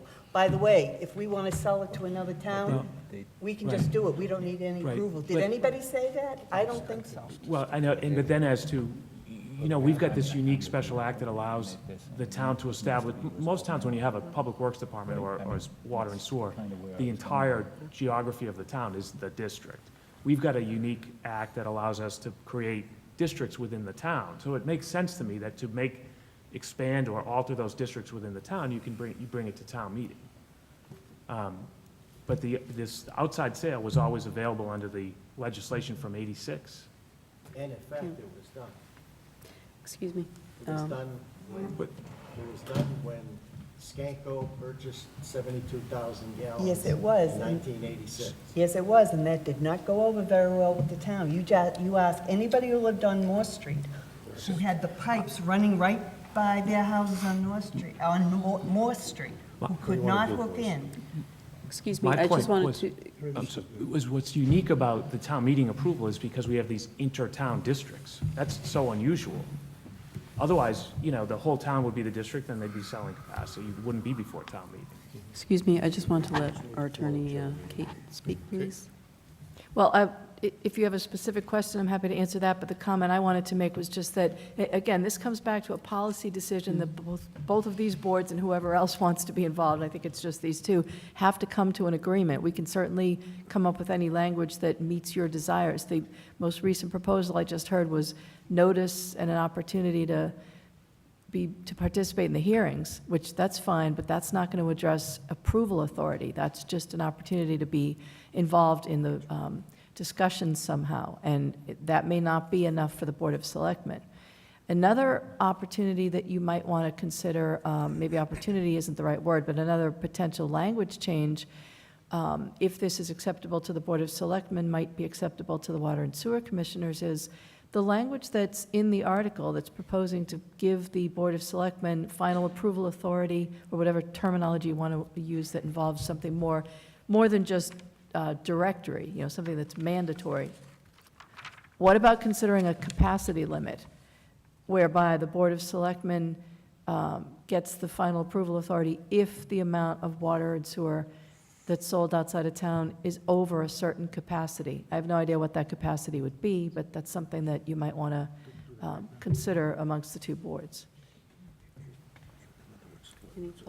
Any thoughts on that? And obviously, anything under that capacity, the water and sewer just takes care of it themselves, and the selectmen don't have any involvement or approval authority. That might make both sides. I think that's an overcomplication. I think we can get to the point where we can define selling flow out of town as either going to town meeting or being voted on by a joint Board of Selectmen, Board of Water Sewer Commissioners, just leave it at that. Well, the language. I'm looking for a simple agreement that addresses some of Larry's points and some of the points made by the planning board. The language has been made a little murky, though, so it does have to be clarified. Oh, yeah. So, I agree, the language has to be clarified, but also there's another issue. There's another issue about a check and balance, about selling an asset. This is an asset of the town. This is worth I understand. money. This is important to the development of the town. That's why town meeting said, approved it with the expectation that this was going to be used for development of the town, not the economic development of a neighboring community, which would boost their economic base 40 to 50%. A housing component would put them over the 10%. Why should the town of Foxborough, right out of the gate, without marketing flow to entities in town, entice people to bring to, why should we give the water and sewer the ability to sell that asset that we have been waiting for years to have? if I may, through you, Madam Chair, that's why I drafted a warrant article that gave the Board of Selectmen that final approval authority, but the Water and Sewer Commissioners are not happy with it. So we're still at an impasse. So, Rich, I think, there's total support that all authority should be returned as was originally intended. I think what we have here is we're in a new place. We have like a master plan that has evolved over the past couple of years that the citizens are saying that they want their commercial tax base to grow up on Route 1. It's kind of a different direction from, the concept of selling outside of town, and I think that's where, this is coming from. It's not, I really believe 100% that involving the Board of Selectmen in a joint decision-making process with the Water and Sewer Commissioners is just a different way of doing business because of this evolution. And so I think it's a sensible approach. It does put the Board of Selectmen in a place that they never were before. I understand that. But I think that we're in a different place, and this is an opportunity that if we just do a slight adjustment of our course in the same way that the master plan has adjusted its course, the course of what people are asking for in the town, I think it can all be addressed in one fell swoop. It's really, I know it's not simple, but it's a change that's happened over time in a very short time. And I think we're positioned right now to do the right thing for everybody by, having this type of consensus between the two boards for such an important asset. I don't think we disagree. I think our issue is it doesn't belong in this warrant article. But if it can, and I think the attorneys I are saying it believe can, if we agree, it we're can both be in there. We're both elected boards. Yeah. And the general public, as much as us, has a right to weigh in on this. But we're asking them to weigh in on it, and oh, by the way, there's this caveat that, oh, if you don't decide to go along with it, it's going to relinquish all the authority. So don't we owe them to clean this up, put it back to where it was meant to be, and then write a warrant article or get together unilaterally and devise something where the public can weigh in on and say solely on the merit of selling sewer capacity, whether it be inside of town, outside of town, however, wherever the conversation goes. I don't think any of us here disagree with that. I just don't think we're playing with this authority. We're almost hush trading with this authority that was No. never meant to be where it is. Right. Let's put it back to where it was originally intended to go, and then get together and figure out how to clean up the other issue, because we don't disagree that warrants conversation and definitely warrants. Madam Chair, if I could just say, it's a couple of points. I think we're just overcomplicating this discussion. We don't need, and I don't think anybody here is doing it intentionally, I think, but it's really quite simple. It's come down to one piece of this authority. That's it. It's the question of whether or not any capacity should be sold outside the borders of this community. Should that have a secondary approval process? And that's it. And the only opportunity to really do that is with this amendment back to restore the authority. Because right now, the authority we think rests with this board. So the question then becomes, as I understand, this board is willing to relinquish all that authority back to your board without question, except for that one issue. And it's really an important policy consideration, because if we don't address it now, there'll be no mechanism to do it later. Other than to say, okay, let's have an agreement to have a hearing where people can attend, but the authority still fully rests back with the board, the Water Sewer Commissions. So at the end of the day, I think that's really where the level of comfort has to be resolved. Is that something that everyone here is comfortable with? And so far, I haven't heard that there's full agreement on that. So I think we need to come to some resolution over that. And I don't think anybody here is willing to has expressed any interest in taking the authority away from the commission. I think they've actually very supportive of that, just for that one aspect. So what is it?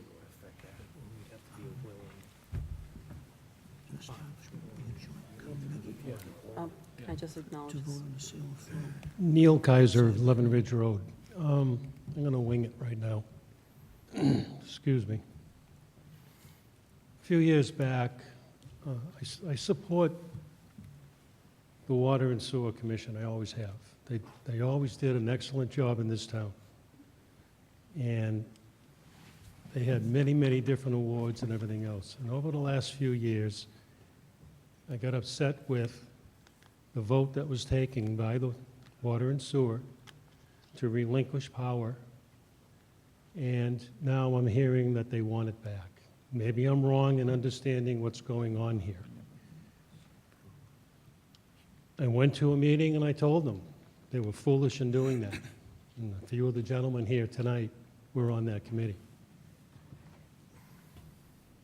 They still voted unanimously to do it. They should get it back. That power belongs in their pocket. They still present their budget to you like any other department in the town. And then it's talked over, it's gone through, the advisory committee comes in, and then they should do the same thing, always. They need that control. As far as giving it away to other towns, absolutely not. And you will never get that passed through the town. I am sure every citizen in this town would come down here and say no. When you talked about Spring Street and, what's the other street going to Mansfield? Moore Street. That sewer line going down there, every citizen there wanted to tie in. And they couldn't. Any sewer system that comes into this town and it goes by a residence or a business, the T should be put in, period. it should be put in. I don't care who's paying for it. I don't care if if a development is paying for it. If it goes by a town, a home, a business, the T should be put in. And in case someone's system fails, the Board of Health is going to tell them to tie in. And they should. A lot of things that you've done in the town, that the people that are having the sewers in, and they're paying for it. To tell you the truth, every citizen in this town should be paying for it in some minute amount. You would have a system. And when it goes by your street, regardless of who's putting it in, you can tie into it, and that's how it should be. I mean, in the past, like I say, gentlemen, I'm sorry, but you voted against it, and you didn't want to keep your power. And it was a few years back. I went to your meeting and told you you were crazy. Please give it back to them. I think they can do the job, and they will include every citizen in town and let them know what's going on. Thank you. Thank you. I want to make a motion for Neil Kaiser for Selectman. No offense to the three here. I like him. And thank you for setting up all this today also, from cable access. Decline. Did you want to Just one, comment, it please? wasn't too relevant to that, other than I think anytime we issue a sewer extension permit, that they require the laterals to be installed as, by the property, so, as a, but the district agreement has a provision that allows for sale of capacity among the member towns, if a member town's inclined, and we're a little concerned about what, not knowing what the proposal would be, how does that comply or conflict with the terms of the agreement? So we'd have to look at that. It may not, but I just don't know. I just want to add that concern. Any other comments? Just briefly, I don't want to be repetitive because it was starting to go in kind of the same circle, but, you know, I've been following this for about 8 or 9 years, even before the IMA, when we were talking about the critical needs. And all through that, when I was on the advisory committee and the selectmen and all the town meetings, the discussion about taking big chunks and selling it to other town just was not a discussion. You know, and Rich, I understand we're kind of muddying it, but this is our third meeting that we've had. And in the last 2 meetings, we've been giving charts and graphs of the different sewer rates, sewer allowances for different properties. And so we're given that information over the last 2 meetings. So whether we wanted to or not, we're in the sewer business over the last couple months. I don't want to take anyone's authority out of any other elected boards or commissions' rights and powers and valves and pipes. However, selling big chunks to a different town, we're kind of brought into that because we're somewhat responsible for the economic development in our town, sewer or not. So when the planning board goes out and does their exercise with master plans and invites people, and we've got this vision that's growing and moving, but we don't have sewer for it because we needed to pay a bill, this would have been a topic of discussion at the town meeting, that we need to sell a big chunk to sewer, to Sharon or Walpole or wherever, but it was just never discussed. So the reason that we're doing it now is because it's come up through a process. So I'm all for giving all your power back, except if you want to sell it, if an entity from out of town wants to purchase it, I think it needs to be a checks and balance. Whether it was thought about before or not, we're in the situation, and we were given all this stuff, and you know, I did spend a lot of time looking at the analysis of the different properties in town and who has sewer and what gallonage, and some of it just doesn't make sense. And I asked, you know, for a joint meeting with the planning board and the sewer commission, and that didn't happen over the last couple months. So I don't have the answers to feel comfortable to say, take everything back, and then tomorrow there's a sale to Sharon. And is it 10 gallons or 110,000 gallons? I don't know, and I'm not getting straight answers. And I've read all the memos, I've read all the numbers, and it's not making any sense. If you came back with a program that says, all right, over the next 2 years, we've got 30,000 gallons extra because we've taken all the allocated flows and adjusted, but I'm not seeing it, and rightfully so. If we're not given that information, I'm not comfortable to say, run with it and sell it to Sharon, because we get stuck holding the bag. If you can't pay the bill, the water and sewer enterprise, if they can't say the bill, it falls back on the taxpayers because there's a default. And you guys own that, not us. But we're here because we were asked to kind of participate, and it's a little bit of a quagmire. So, it's probably said 5 different ways. Take all the power back, I'm for that, but not selling it to another town unless there's a well-thought-out plan that we could kind of say, great, take it because this makes sense, but I don't think we're there yet right now. Thank you. Can I just make one more comment? Roger, you had said that we already sold flow to the town of Sharon. Precedent has been set. Well, that wasn't a good precedent as far as the town of Foxborough is concerned and the residents of Foxborough is concerned. No, I know, but I don't think that's a good argument that precedent has been set. Just because something was done one time doesn't mean it was good for the town of Foxborough. And I don't think it was good for the town of Foxborough. And you can ask anybody on Moore Street or the other streets involved, they didn't think it was good for the town of Foxborough either. Gordon? Gordon Green. I think that this is a discussion that probably should have been held 6 months ago. It's not a discussion for a month before town meeting.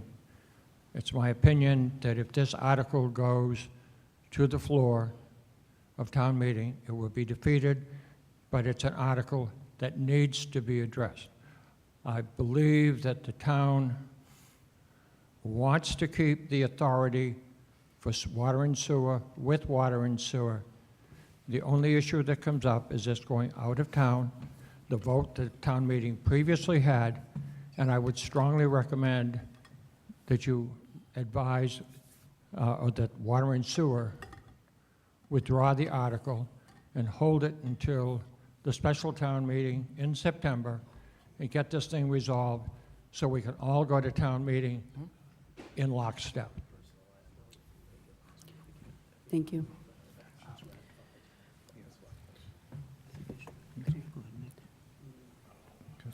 Yes, David? Okay, I think all these discussions have brought up a very curious point, and that is excess capacity. Is excess capacity really an asset? Is it an asset if you don't have the infrastructure to have it flow? Do we have the infrastructure in place to flow what our capacity is today? Do we have infrastructure in place to flow future capacity, excess capacity? We don't know that. We have charts on excess capacity, on what we expect to be excess capacity, but how are we going to get from point A to point B? The answer is part. The Moore Street run has plenty of capacity. The town's capacity. Can you move that closer, please? Thank you. The Moore Street pipe has plenty of capacity in it because none of the capacity that was allocated for that line, and it had to be examined at that time, was never sold. So we get 72,000 gallons sitting up at the end of that that's not coming through the pipe right now. That's the way it is. The town's capacity, that is the town's area around the common and all the way down County Street, and, with all the other entities that we have on sewer, with the exception of Sears Estates and Greenview, is over capacity right now, but it's primarily because of inflow and infiltration. Speaking to this, you all have it, but what that does is that pays off the plant. Unfortunately, the sewer enterprise account does not have enough money for us to, even if we discover through an I&I that we've got problems in the common area, we can't fix them because we don't have the cash to do it. And merely doing this does not bring anything into that enterprise account that allows us to do things like that, to fix problems in the system, or to address new entities. For example, you know, we've said that these entities that come in that are big commercial entities need to provide their own infrastructure because we don't have the means to do it. If they provide their own infrastructure and, you know, pay for the gallons per day, they can get into the system. So the answer is part of our system has available capacity to transport sewer to Mansfield and to the plant. Part of it doesn't. It's that simple. And we still have the issue with the master plan, with some of those other economic development areas getting flow across town. So I think there's a bigger discussion that needs to happen specifically with sale of capacity and what is capacity. I think Gordon might be correct. Either we come up with a warrant article that pulls out the sale of capacity to outside our borders, or we table it until the fall. Thank you. Go ahead, Rich. Would the Board of Selectmen entertain a joint committee between Water and Sewer and the Selectmen with equal votes to deal with this one issue and then clean up the warrant article to deal with everything else? You talking about for May town meeting? For May town meeting, yeah. To carve out. I mean, if you say table this till, you're Well, essentially, I think we're getting somewhere now. To carve out the out-of-town to carve out the, flow, that these two committees would get together and mutually decide if that was a good idea or or not. these two committees would take equal number of members and put them on a joint committee that would meet solely for the purpose of dealing with. I think that's where the Board of Selectmen began this discussion. I think we're getting somewhere. Otherwise, and correct me if I'm wrong, because if we table this and it doesn't do anything at town meeting, You guys are the we Water and still Sewer own the Commissioners. water department. The people have voted for a And Water and nobody Sewer agrees on And we Commission. don't I want can't- that, Nobody right. wants to do that. Could this be addressed in the form of a floor amendment, adding language to the existing warrant article, establishing a joint committee? No. No? So can we address the article, Because the it's existing substantive article, changes. within the You can scope do of the that article? without a town meeting. I'm sorry, go ahead. I'm sorry. What was it, some last comment? Can you repeat the question, please? So, I thought the question was, should we move to amend the motion to include the joint committee to address it? But the warrant article is about authorization for legislation, so you can do a joint committee on your own. I don't know if town council agrees, but like, you don't need a town meeting vote to establish a joint committee to study this issue and see if you can come to terms. Right, that might be slightly outside the scope of the article, and the warrant's already closed. So it's possible we could have a motion from town meeting floor that does something with respect to the authority part of it, but we can't create a separate committee. I mean, I think that's a good idea. It sounds like that's getting towards a solution. But I don't think it would be within the scope of the warrant article to make that change. Separately, it may be possible that we, without a town meeting vote, create an ad hoc committee. And then give it the, however many, if you want all 8 of you, 5 selectmen and the 3 of you, or if you just want to take a majority of each, put those members on, then have equal approval authority.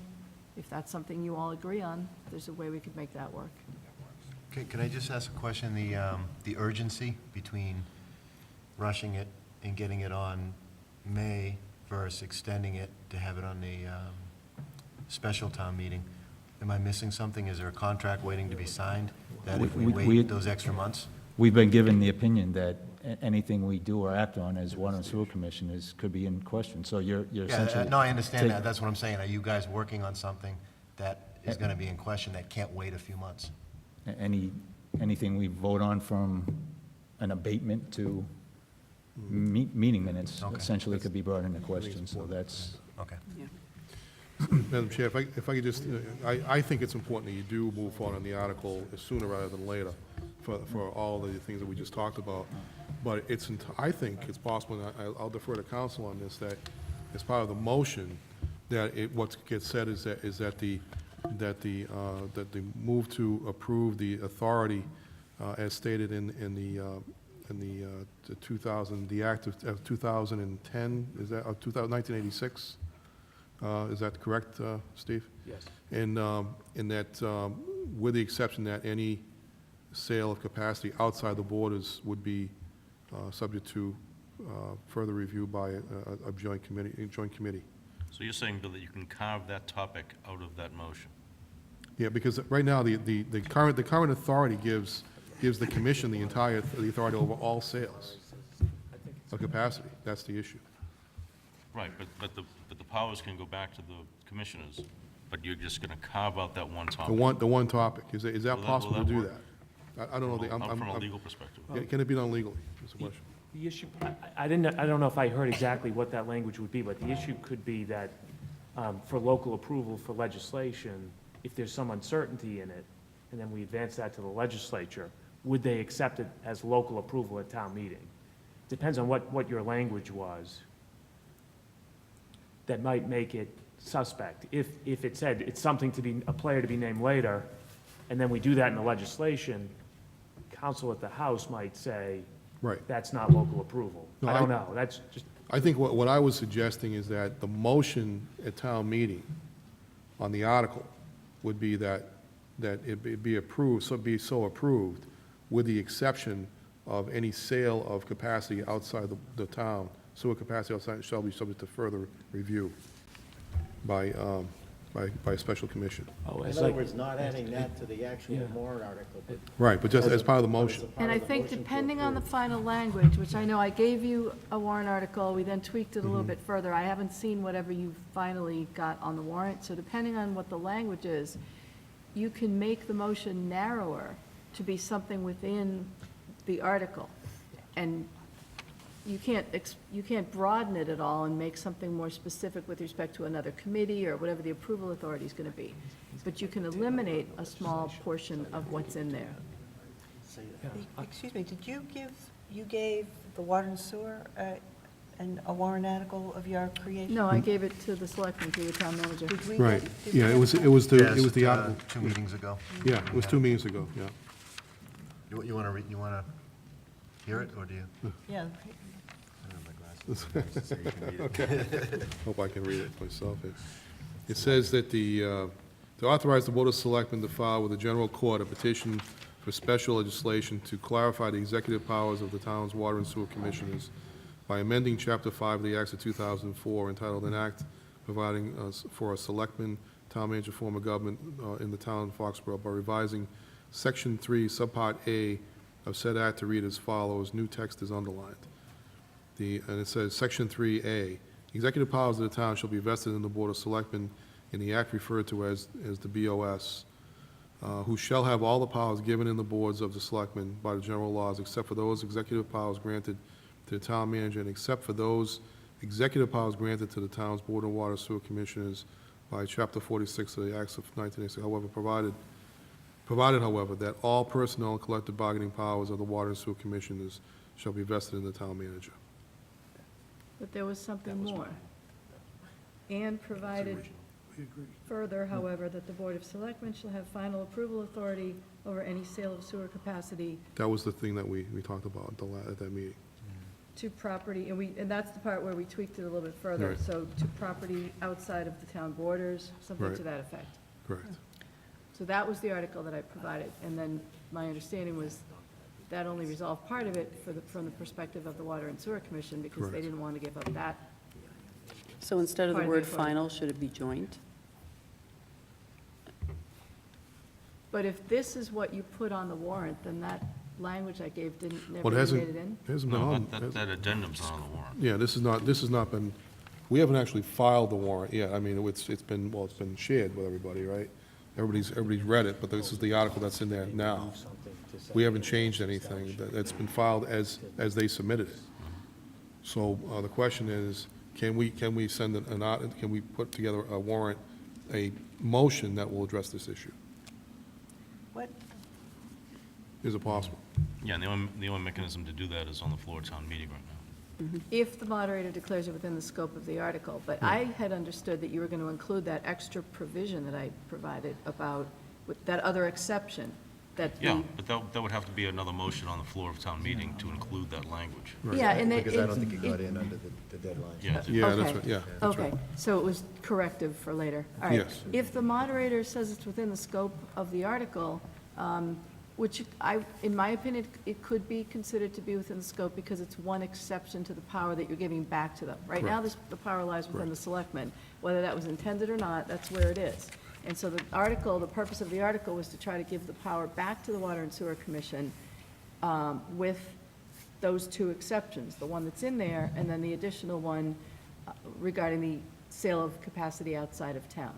Since that one didn't make it in there, in my opinion, that would be within the scope because the scope was broader. But that would be a call for the moderator. Correct. It's ultimately his decision. Rich, what do I'm you sorry, think, what? what do you think of that language? The added language? Yeah. It ends up being those two exceptions. It's the employees and then a joint decision, a joint authority. I think if it's joint, we agree to it. If it's sold to the selectmen, then that's what we initially had an issue with. Okay. I think the intention is to have it joint, correct? But I'd also say whatever is the cleanest presentation of it, I think is the way it should be written. We I can think we're work all on in a motion agreement. for that, right? Yeah. I think we can work on a motion for that we can both review with everybody. The last thing we want to end up with is sitting here 2 Right. months, 2 years from now, and Exactly. find out that it could be construed in a way that it wasn't represented to be. I think we clearly want to make sure that the language is appropriate. But I would also like to, if that language is, if the extended language is in there, I would like to have the Board of Water and Sewer approve it and support it at town meeting, because I would not like to see somebody from Water and Sewer say, no, we should not, we're not going to support this amendment to it. We're not gonna I think support we've that given every language. indication we support it, so. Well, I hope so. We proposed it. Well, who's going to draft this? I'll draft it. I Okay. just drafted it. Okay, can you read it, please? Well, if I can, no, I just made a note to myself to draft a motion under, so it will be, starting back from the very beginning, I move that we authorize the Board of Selectmen to file with the General Court a petition for special legislation to clarify the executive powers of the town's water and sewer commissioners by amending Chapter 5 of the Acts of 2004 entitled, "An Act Providing for a Selectman-Town Manager Form of Government in the Town of Foxborough," by revising Section 3, Subpart A of said act to read as follows, and the new text is underlined. Section 3A, the executive powers of the town shall be vested in the Board of Selectmen in this act referred to as Board of Selectmen, or, I'm sorry, BOS, who shall have all the powers given to boards of selectmen by the general laws except for those executive powers granted to the town manager and except for those executive powers granted to the boards, the town's Board of Water and Sewer Commissioners by Chapter 46 of the Acts of 1986, and provided further, however, that all personnel and collective bargaining powers of the town and sewer commissioners shall be vested with the town manager. And this is where I made my messy notes. Provided further, however, that all sale of water and sewer capacity outside of town shall be subject to joint approval of the Board of Selectmen and Water and Sewer Commission. I don't think you'd want water capacity. Yeah, just sewer capacity, okay. Just sewer capacity, right. To a private party, could you add that? Yeah. No, I would say, Because we do have, No, it's anything, all even if sales. it goes to the minute, if the town of Sharon is purchasing it for their private development, why would you want to put private no, versus I'm public? thinking of the IMA language that allows the Like towns sell it to Mansfield. Mansfield and Norton. Intersell sewer capacity. Yeah, but then they could go and sell it to Sharon, so Right. leave it as it is. Just leave it as is. Leave it as that? Okay. Excuse me, Linda? Thanks. Linda Walsh, 8 Pond Ave. Just a quick question. I think I've got it answered, but I just want to clarify. A couple of weeks ago, when we were having this discussion, you folks were having this discussion, it came up about the Board of Selectmen having a say in the billboards funding and everything and revenue. That's gone away then. That's back to the water and sewer, correct?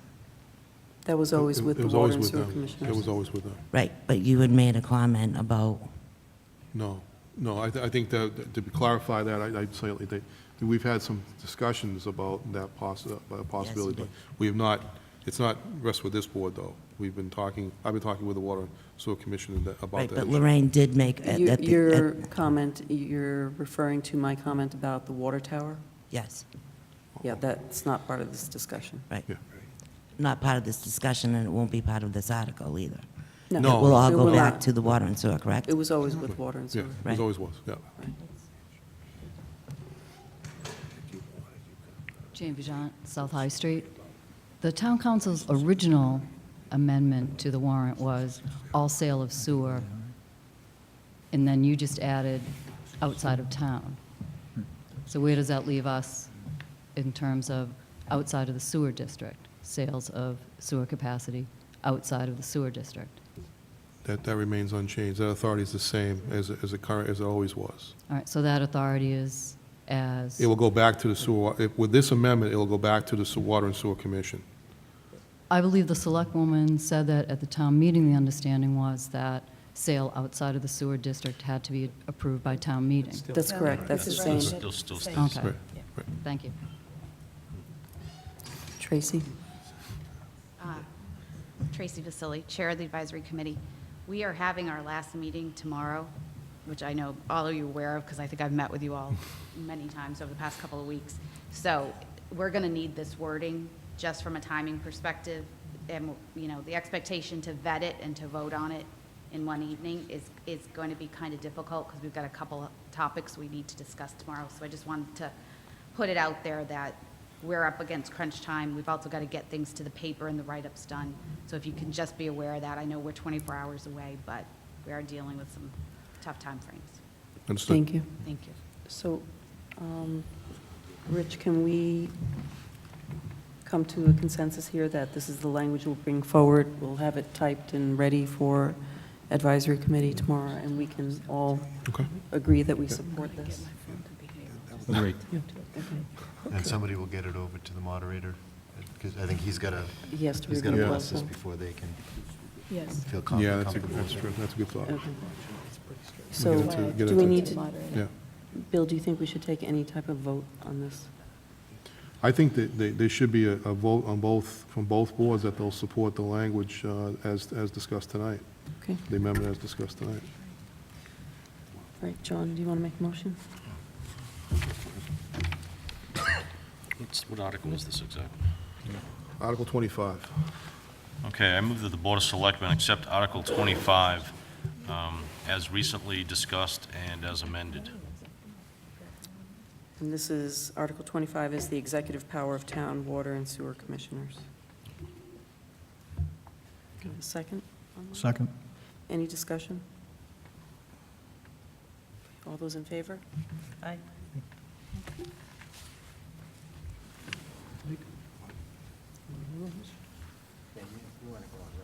You sure? Do you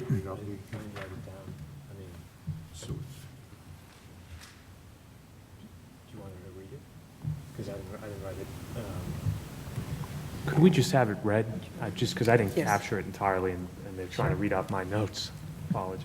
Maybe just the last sentence. The whole thing? No, just the, Yeah, 'cause the you all have the underline. other part in writing. The Yeah, just the underline underline. text. Okay. Further to. So there was the provided, therefore, provided further, however, that any sale of sewer capacity outside of town shall be subject to the joint approval of the Board of Selectmen and Water and Sewer Commission? Okay, so take that, so moved. Thank you. Making a motion to move. Second, motion made to second. Discussion? All in favor? Aye. Aye. Thank you very much. Thank you all very much. Appreciate it. It was easy. Thank you. Motion to adjourn. Done. Very good. It was a long way to get there.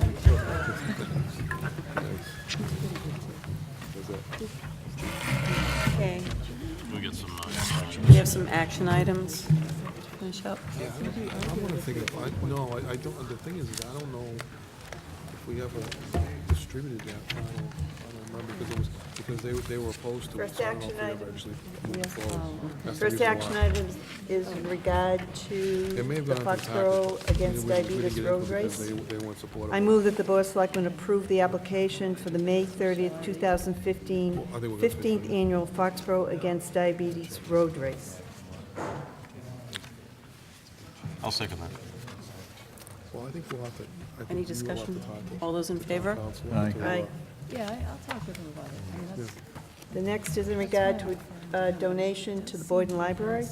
I move that the Board of Selectmen approve the donation of $150 to the Boyden Library from Richard B. Lind, and thank Mr. Lind for his donation. Second. All those in favor? Aye. And the last item is in regard to the Boyden Library donation. I move that the Board of Selectmen approve the donation of $100 to the Boyden Library from the Petite Chose Miniature Club, and thank them for their donation. Second. All those in favor? Aye. That's it, thank you. Okay, I think that's everything on our agenda for tonight. Yes, please. I'll make a motion to adjourn at 9:23. Second. All those in favor? Aye. Thanks, everybody. Good night.